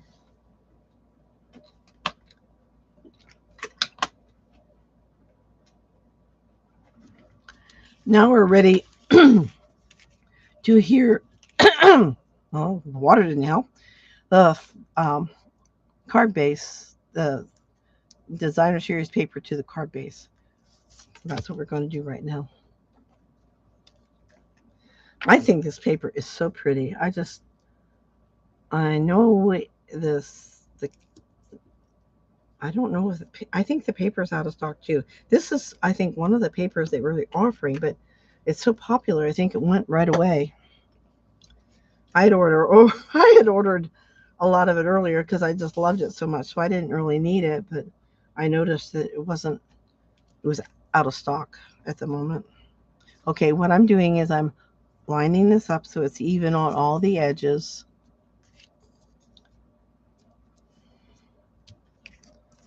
Okay, and adjust it in a little bit if necessary. Okay.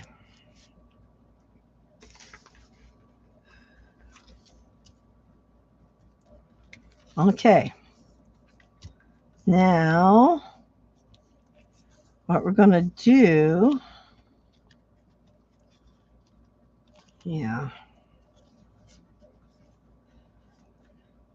we're going to be cutting a notch.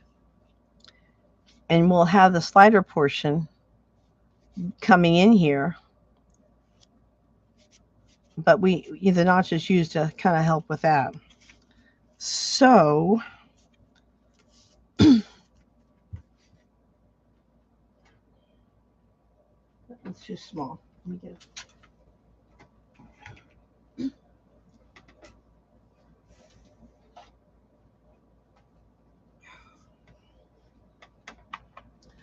grabbing a circle punch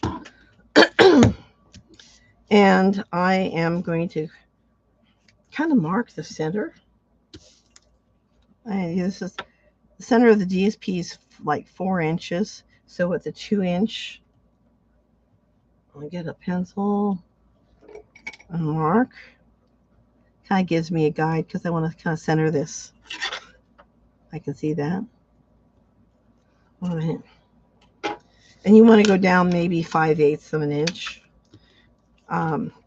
It doesn't have to be a 2-inch circle punch. It just, that was a handy size to have. And then I'm just kind of visually centering it. I don't know how well you can see that, but I'm kind of visually centering it.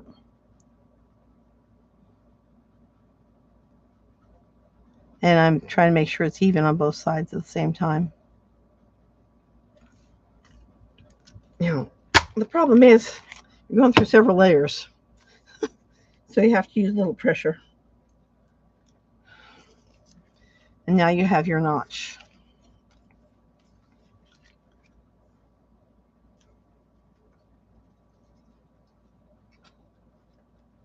All right.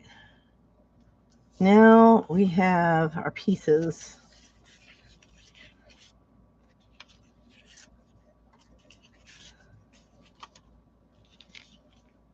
And those are decorative pieces. Okay. Okay, these are the front layer that will go here. We'll want to stamp our sentiment. And then this is a slider piece here. And we can put that together.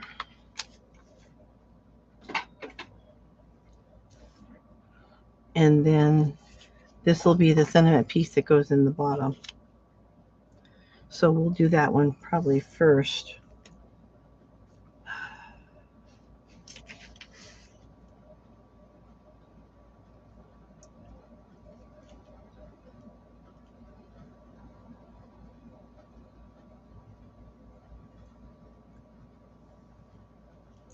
So, well, let's go ahead and do this. This is a slider piece.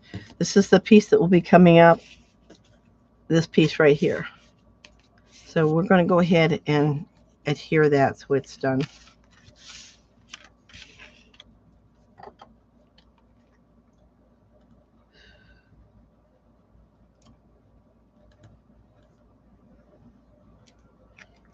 My glue is feeling generous today. It's giving me these blobs.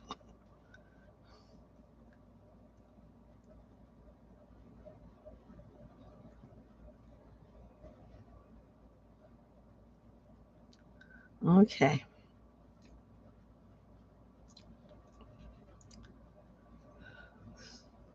Still another blob.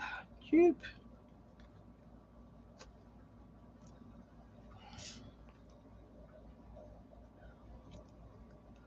About 1/8 of an inch top and sides. Okay. And this one I'm going to go ahead and layer.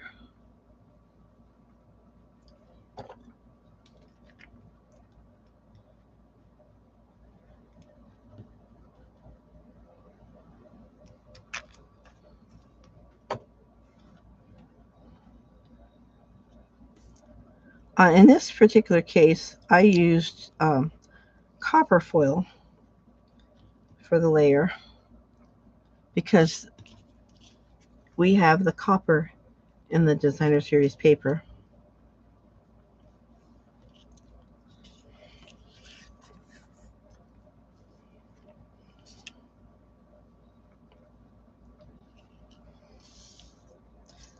And what's going to happen with this is that lower score line unfolding. This one folds this way because that's how it's going to slide. Okay. So I'm going to add glue to this flap here. And I'm going to line it up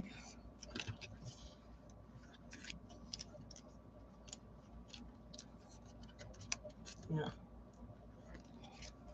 I'll line it up kind of with the top of the paper here. And then if you look, there's the slider piece extends past the die cut. And then I'm going to add the glue to that narrow edge. And I'm going to smear it around because it's being so generous.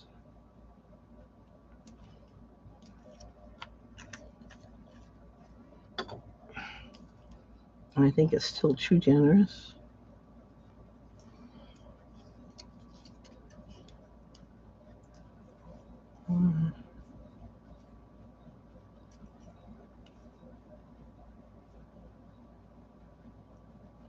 Okay. And then it's lined up with the top edge of the DSP. And I'm going to close this down and apply some pressure and let it set.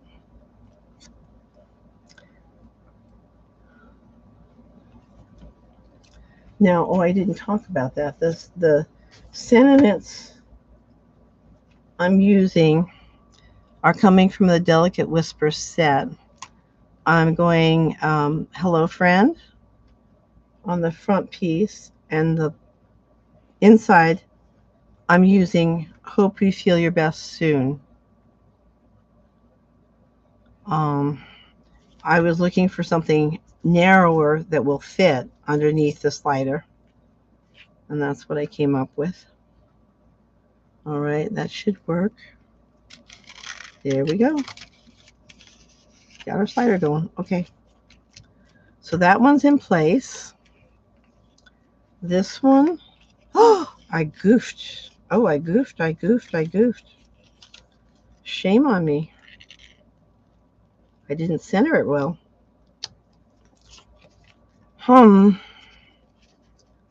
Okay, I wanted it even with the top of the paper and even on both sides. There. That should be better. Hopefully it works. Okay. Shame on me. Okay. Everything happens. It's going to happen live. Now you know it's real. Okay, this one I'm going to bring down here. I'm going to center it. I want it close to the bottom, but I want it centered side to side.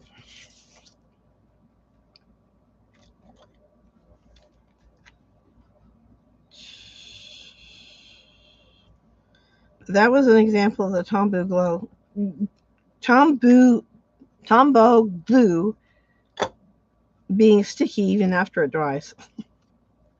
Okay. Okay, I want to keep that even and just above that score line and even on both sides. Okay. All right. And now I'm going to show you what I used as my trick. Is I'm opening this up to a reasonable level. You know, you're fighting me a little bit. Come on. Okay, just a reasonable level. And I'm going to take a pencil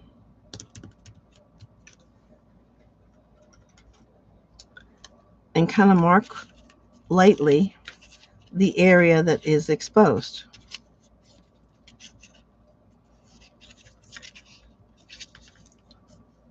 So I know that I want whatever I stamp to be within that area, because I'm going to be doing my stamping now, and that lets me see where I want to put it. Now, Hello Friend's fairly easy.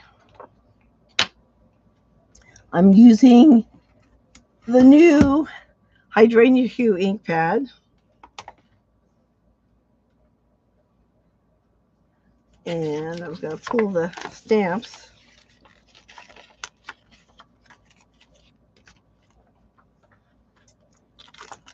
That's the one I'm going to use for the inside. And then, well, there you are.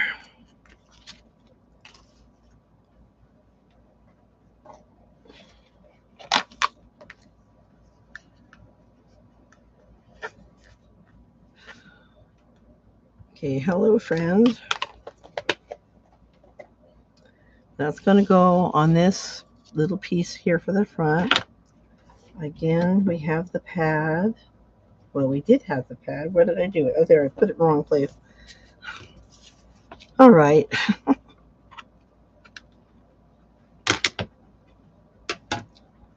I'm going to stamp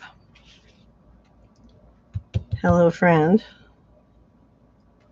towards the top.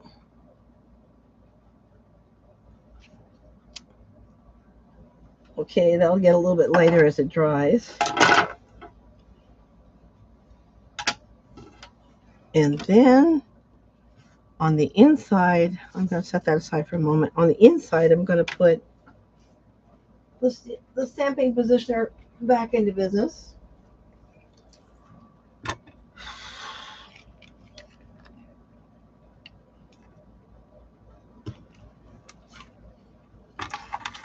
It helps if you have it right side up.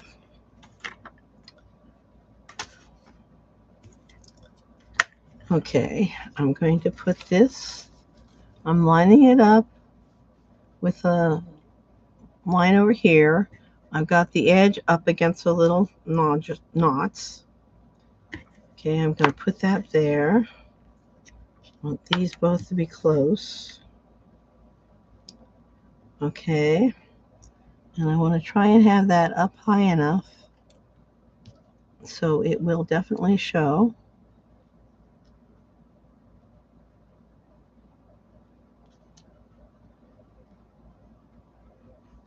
And I'm going to take the positioner, line it up with a post, bring it down, lift it up at this point and wants to stick to the whole thing. Okay, I'm kind of looking at the lines and determining, is it straight? And I feel like it is straight. But because this whole thing picked up on me, I have to make sure I've got it lined up again.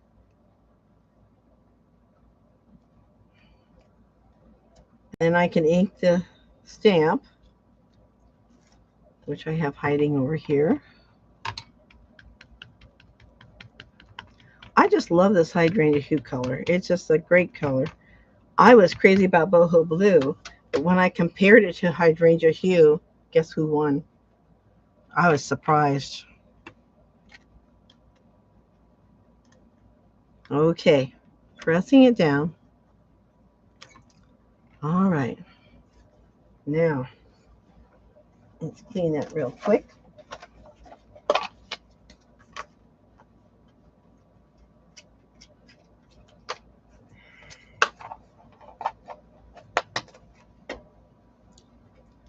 Going to move these.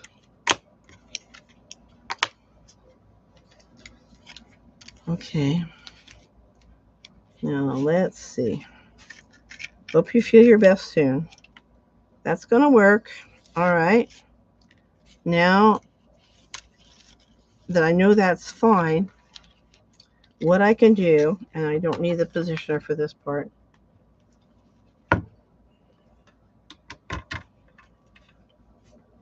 Moving it to the side. You can decorate. And for this one, I chose, let's see, did I clean the hollow friend yet? Make sure it's clean. Put these away as I go.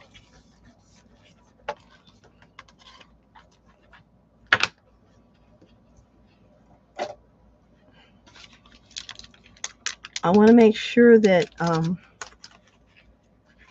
it'll fit.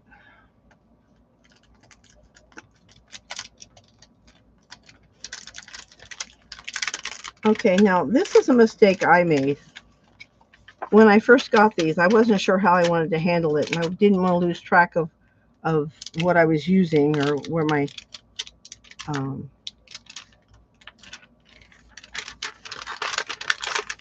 my stamps were with. I had made sure I had the right stamps. But I stamped it, and then I put the acrylic over top the stamp.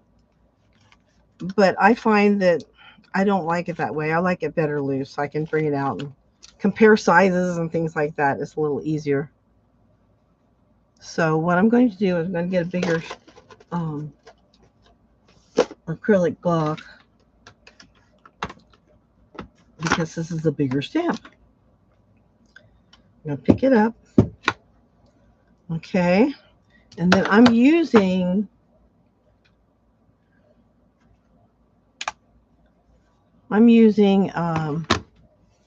crumb cake. Are you it? No, you're not it. There you are. To stamp the image. And what I'm doing, part of the fun of it, is I'm doing a little masking.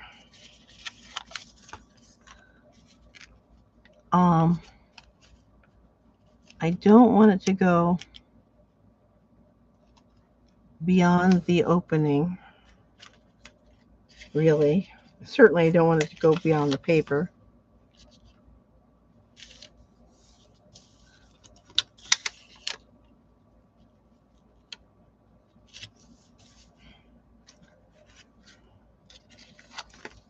So I'm coming in here and I'm kind of masking off the part I don't want the stamp to get on.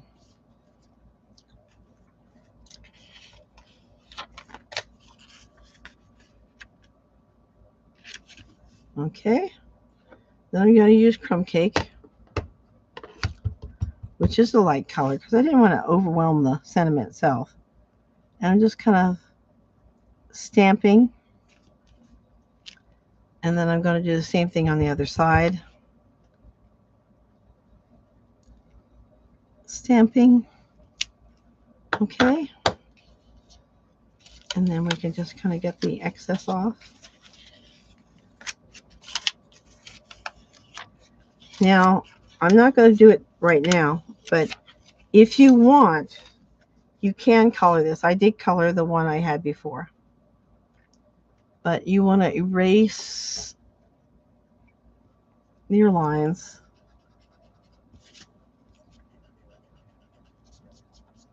And what I did was I used the I got a couple of them. I used the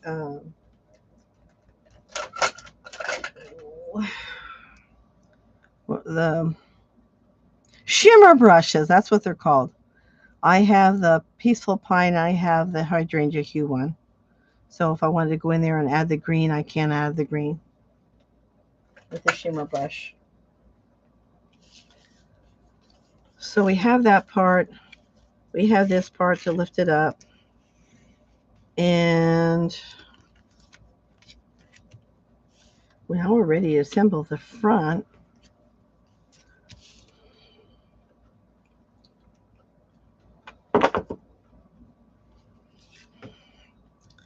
So I can add the glue there.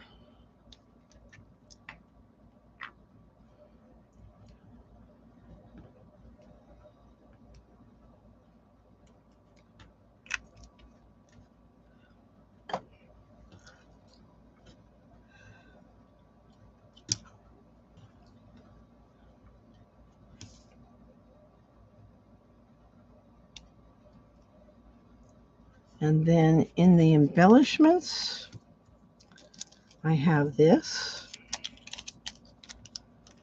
little flower and a bigger flower. And I'm just going to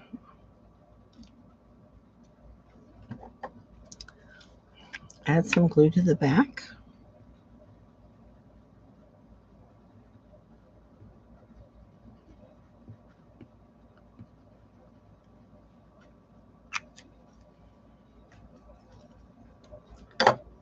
Okay, and where did I put it there?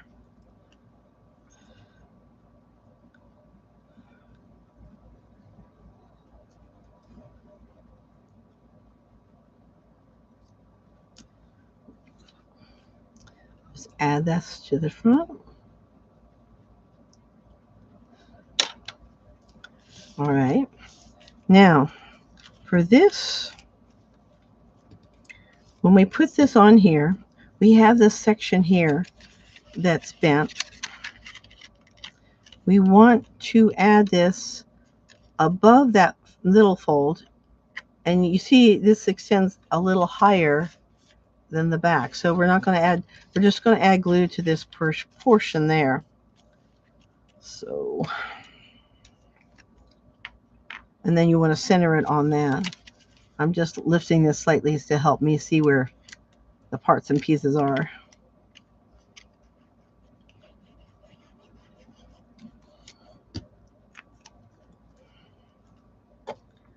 Now I can close this down. This gets easier.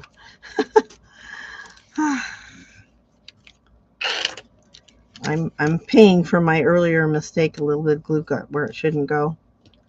Okay, and I want to center this above that score line and even on both sides.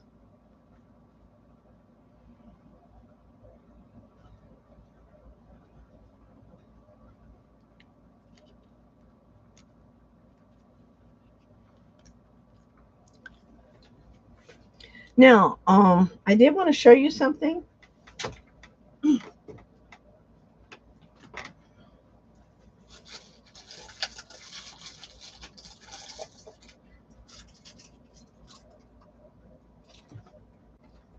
I'm sorry, a little smaller moving. I fell the other day and I can't walk that well yet, but I can get around. Stampin' Up! I came up with this trio of little punches. And I thought about it, and actually, they can come in handy depending, like if you want to control your spools of really fine ribbon, you can use this little tiny circle. You know, I thought that the punch would be a handy thing for something like what we're doing today, which we need to punch an opening to put the ribbon through. So here again, I'm measuring. And let's see, this is 3.5 inches total. So 3 inches would be 1.5, but 3.5 would be 1.25. So that gives me a place to aim for. So I get it centered. And I turn it over. And I bring the punch in so I can see it kind of centered. And I punch.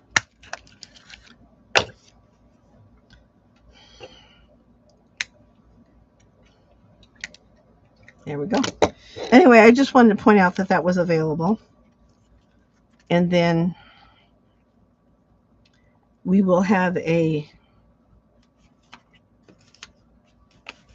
this is a new hydrangea hue. I'm not sure if it's available yet. It's coming up if it hasn't. But this is the hydrangea hue ribbon. I think I got it as a pre-order. I thought it was pretty. I didn't have anything like it. Previously, I played around with a copper ribbon, which I thought was pretty too, but it was so slippery, I wasn't sure how well that would work. So you ended up getting the new hydrangea hue sneak preview. And in here, I'm going to add a little flower just to kind of add a little something, something. A little dot of glue will do.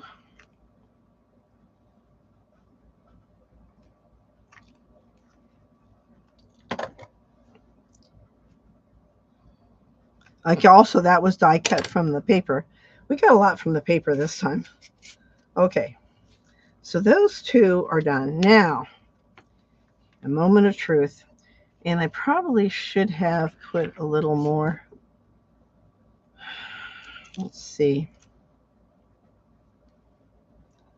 I don't know if I could do it. Eh, I'll figure that out later. We want to put glue, and I'm going to use the fine tip bottle again. We want to put glue only along the very edge of this strip here. Okay? I'm going to make sure that it is coming out because we're working with a light color. And I'm just bringing the fine tip glue along this edge here. Along this edge here. Okay? And then I'm going to fold the bottom half up and we're going to apply pressure there. And give it a few moments to adhere well. So anyway, I'd love to hear which card you like the best. I'd like to hear the results of what you've done. And I'd like to, if possible, you can post some of the pictures to my Facebook page. That would be fun. I love seeing what you guys create. It's always amazing to me the ideas that you get, and it's just refreshing to see it. Okay. So then we have it sealed, and then we can slide it up and see how much easier it is to slide when it's secured. Okay. Ribbon. Simply take, fold it in half, push it through. Okay, you're going to open the loop at the top and bring your other pieces through, and you're going to bring it down. Now, what I have found, depending on the ribbons that you use, sometimes it's slippery, and so you're almost better to put like a glue dot in there to hold it. And unfortunately, I've moved my glue dots. I'll have to do that later, I guess. But I'll put a glue dot in there, and then I'll press it down and hold it in place. And then I'm going to trim off the edges, as I did for this card. But there you have your third card. And I just think they're gorgeous. I'm sorry, I do.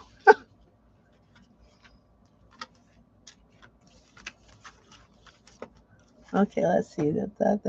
Okay, we're good. All right, last card. I'll have to catch up on some of this stuff. This stays with this. Oh, now I showed you what I used for the die cut for the space, but it doesn't have to be this one. It could be any similar rectangular shaped die about the same size. You can work with that.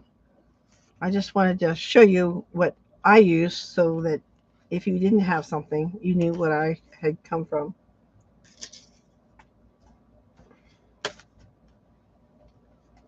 Okay. Let's see, one of these. Yeah. This goes with my, like I said, I had all these different versions I made. I just really liked them. All right. Now we're down to the last card.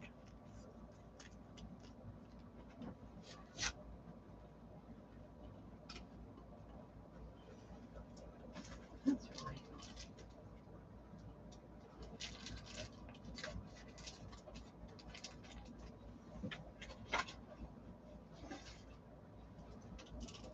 This card won't take long, but I needed to kind of show you the process to help you. Put these guys away.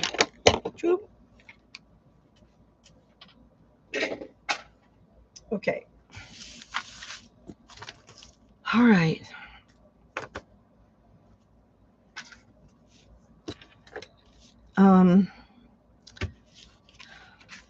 I didn't do an alternative because you didn't all get the same designer series paper to do this with.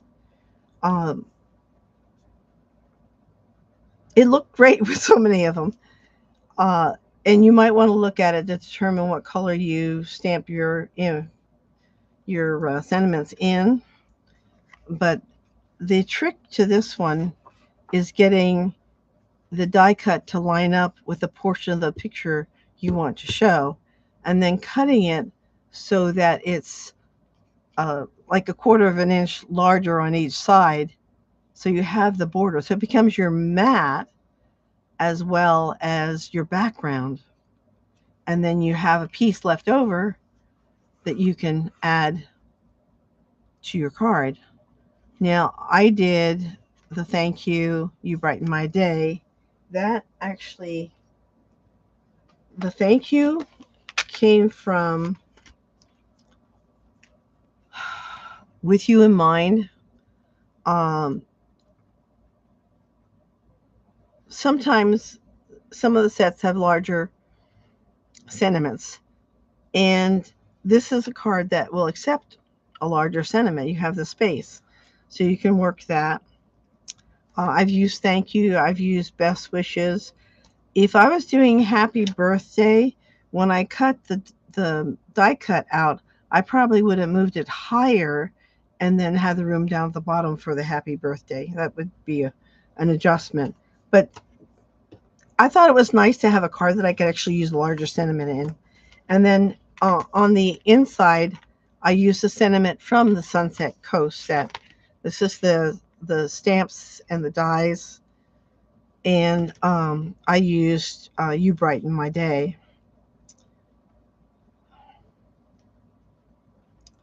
It's just, I just really like the set. I like the colors. Well, these dies are just fantastic. And I have a whole bunch of other ideas that I want to try that I haven't gotten to yet. It's just crazy.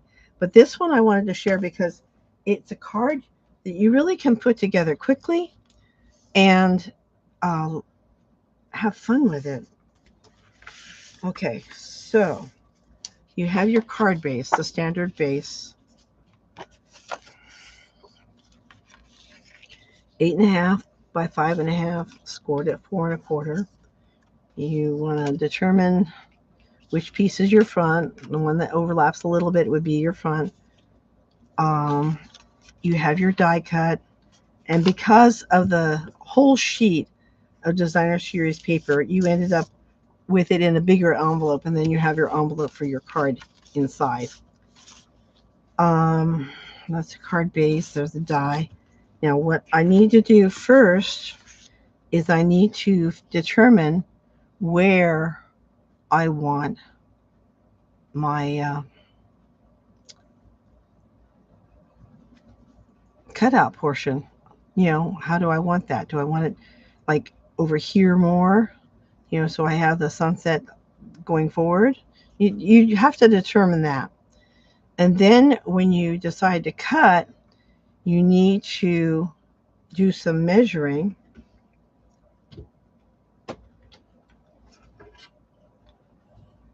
Because you want this, okay, this die cut is 5 by 3 3/4. It's smaller. The mat you're going to want to be 5.25 by 4. So once I have an idea of where I want it to be, I want to measure, okay, I want to take off about 3/4 of an inch from the top. And the bottom about 1.125 inches. I might have to adjust that a little bit.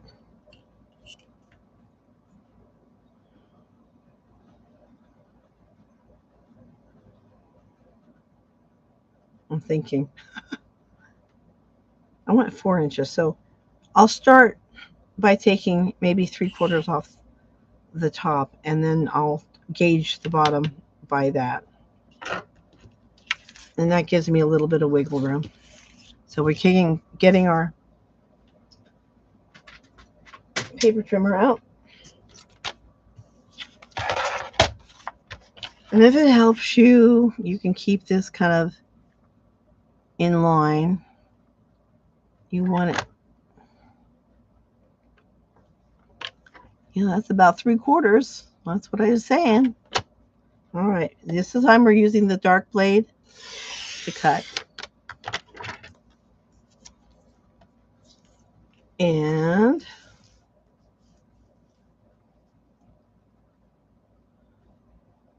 do I want it that far over? I want it a little bit closer. Okay. All right. So let's see.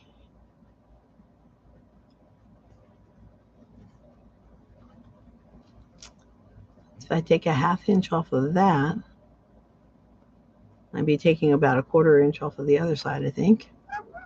About that. Okay. Now I have the two sides cut. What I need to do is measure again. Okay, this needs to be 5 1/4. And this needs to be 4. So the 4 is easy. And the 5 1/4, again, we're looking at this and determining some. Yeah. So we want this part to be cut shorter. So 5 1/4. And that gives us the mat, which is lined up to allow for the picture we want to show. How about that? And then you have these scrap pieces to use on the inside with your cinnamon.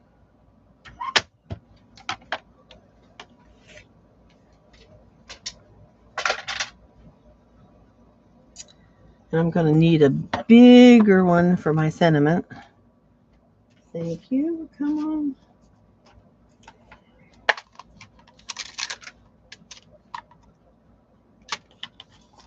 In fact, I know who's getting this card already. That always helps if you have an idea who was going to get it. But it seems like I always have need for a card.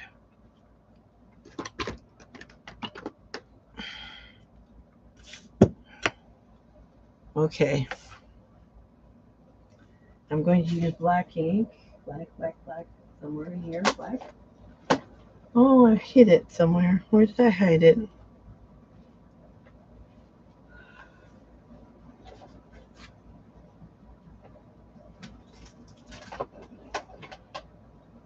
I guess I need to have a regular place where I put the parts I used already. I moved things around because I had to use some space. Did I hide you? Well, heck. All right.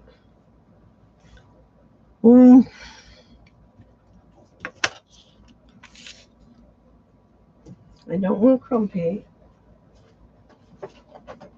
Oh, there it is.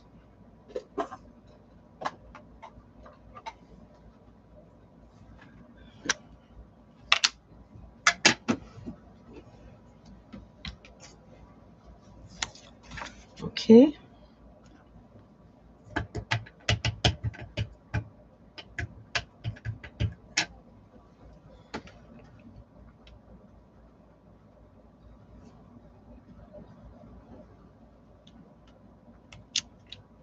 Okay, there's the thank you.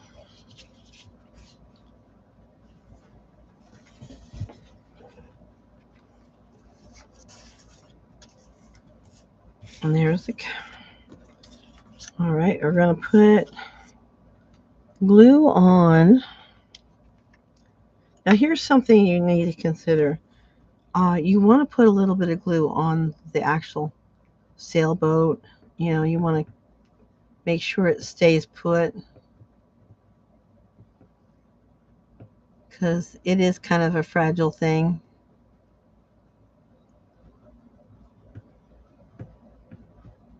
And the glue just kind of secures it in place, gives it a little extra strength.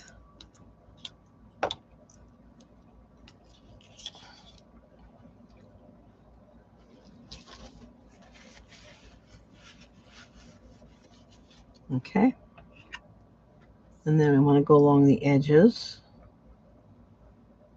Again, not on the very edge because I'm going to have to do some adjusting, I'm sure. All right.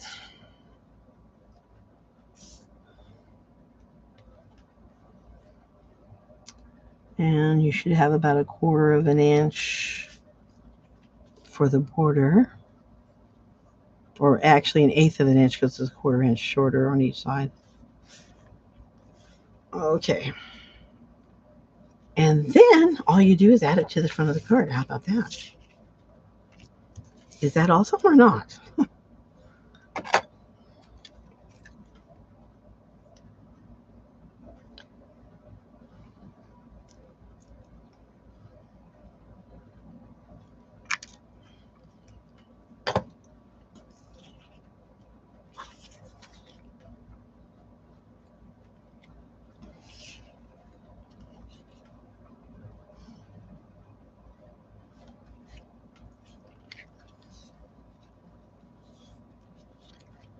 Okay.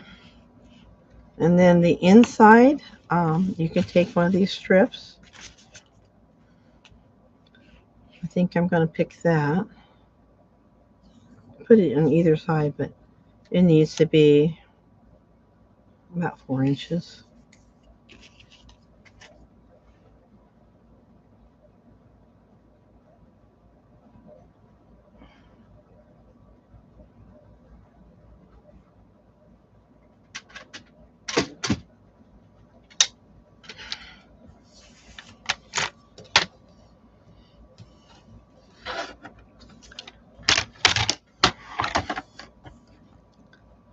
I think maybe 4 1/4. We'll have it go top to bottom.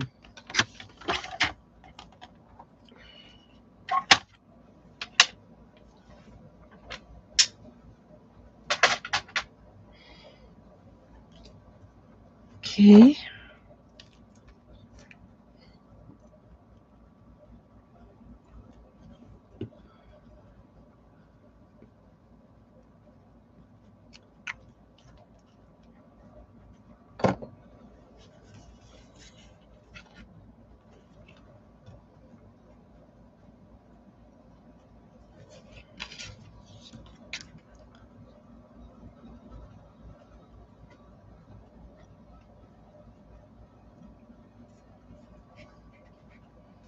Okay, and then I'll just add my sentiment using the positioner. And let's add some embellishments. What you like. Now, this set comes with dies that you can cut out shells and things like that.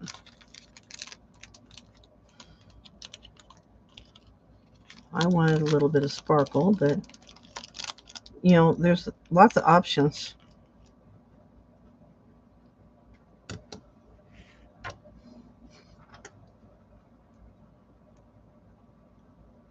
Okay.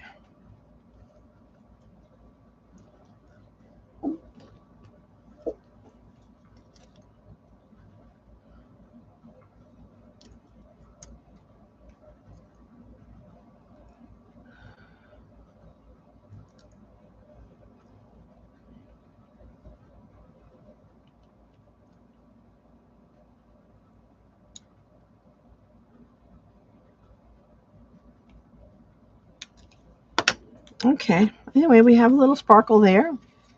We have a little shine in the card. We have the sunset. And we have the inside decorated. And there's your fourth card. Now, before you go, I wanted to show you a set I've been playing with. Christmas is around the corner, and I've got to get ready. It takes me time. So I did order this set. It's the Pretty Poinsettia, and the dies are the ones that you can um, fluff up. You use the embossing mat with it, and they fluff up. And I wanted to show you some of the cards that I did. The cards are all the same layout, but I'm just trying to show the difference in using colors and things like that. The sentiments, I anticipate being able to use. I've got more ideas. These are just the first ones. This happens to be a layout I believe I've already taught in the past, but I just love it. Now, this is using white. I used some holographic foil, um, Spotlight on Nature die cut, but it's designed that when you open it up, the focal point comes into the inside. It's not a super difficult card to make, but it's just getting it done. And I've done several. Here's one. I'm using last year's um, Christmas paper because that's what I have at this point. And this one had pink on it, so I tried a pink poinsettia with a gold center, and that's how it came out here. And then this one I used, picked the red, the real red from the paper, and it's a similar thing. So gauging, from the paper you got, like this seemed more wintry, so I went with white. You can change your colors around. This is Barely Blush that I used, which is one of the new ink colors. The other thing I want to mention is that for the size of the circle, I did not use the biggest die. There's actually 4 layers that you can do, and I did not use the biggest one. I was just a little bit too big. But even this one, it overlaps a little, but it's okay when it's on that side because it'll still work. It's just that if you had it overlapping here, then it would block the movement. Anyway, I just thought I'd share that. I'm getting some Christmas stuff, pulling out old stuff too, looking at what I've got. I've got to figure out, I got a lot of Christmas cards to make. Anyway, I just wanted to share that real quick with you. I hope you enjoyed today's class. If you have questions, you're welcome to present them to me. I'd be happy to answer or help you in any way I can. And let me know what you think if you have anyone's, in particular that you like. So enjoy, have a good weekend, and if you want to share your cards, I'd be happy to see them. Thanks. Let's see, I got to find all my parts and pieces so I can. Okay, let's see. There it is. No, there it is. Okay. Have a good week. Thanks. Bye.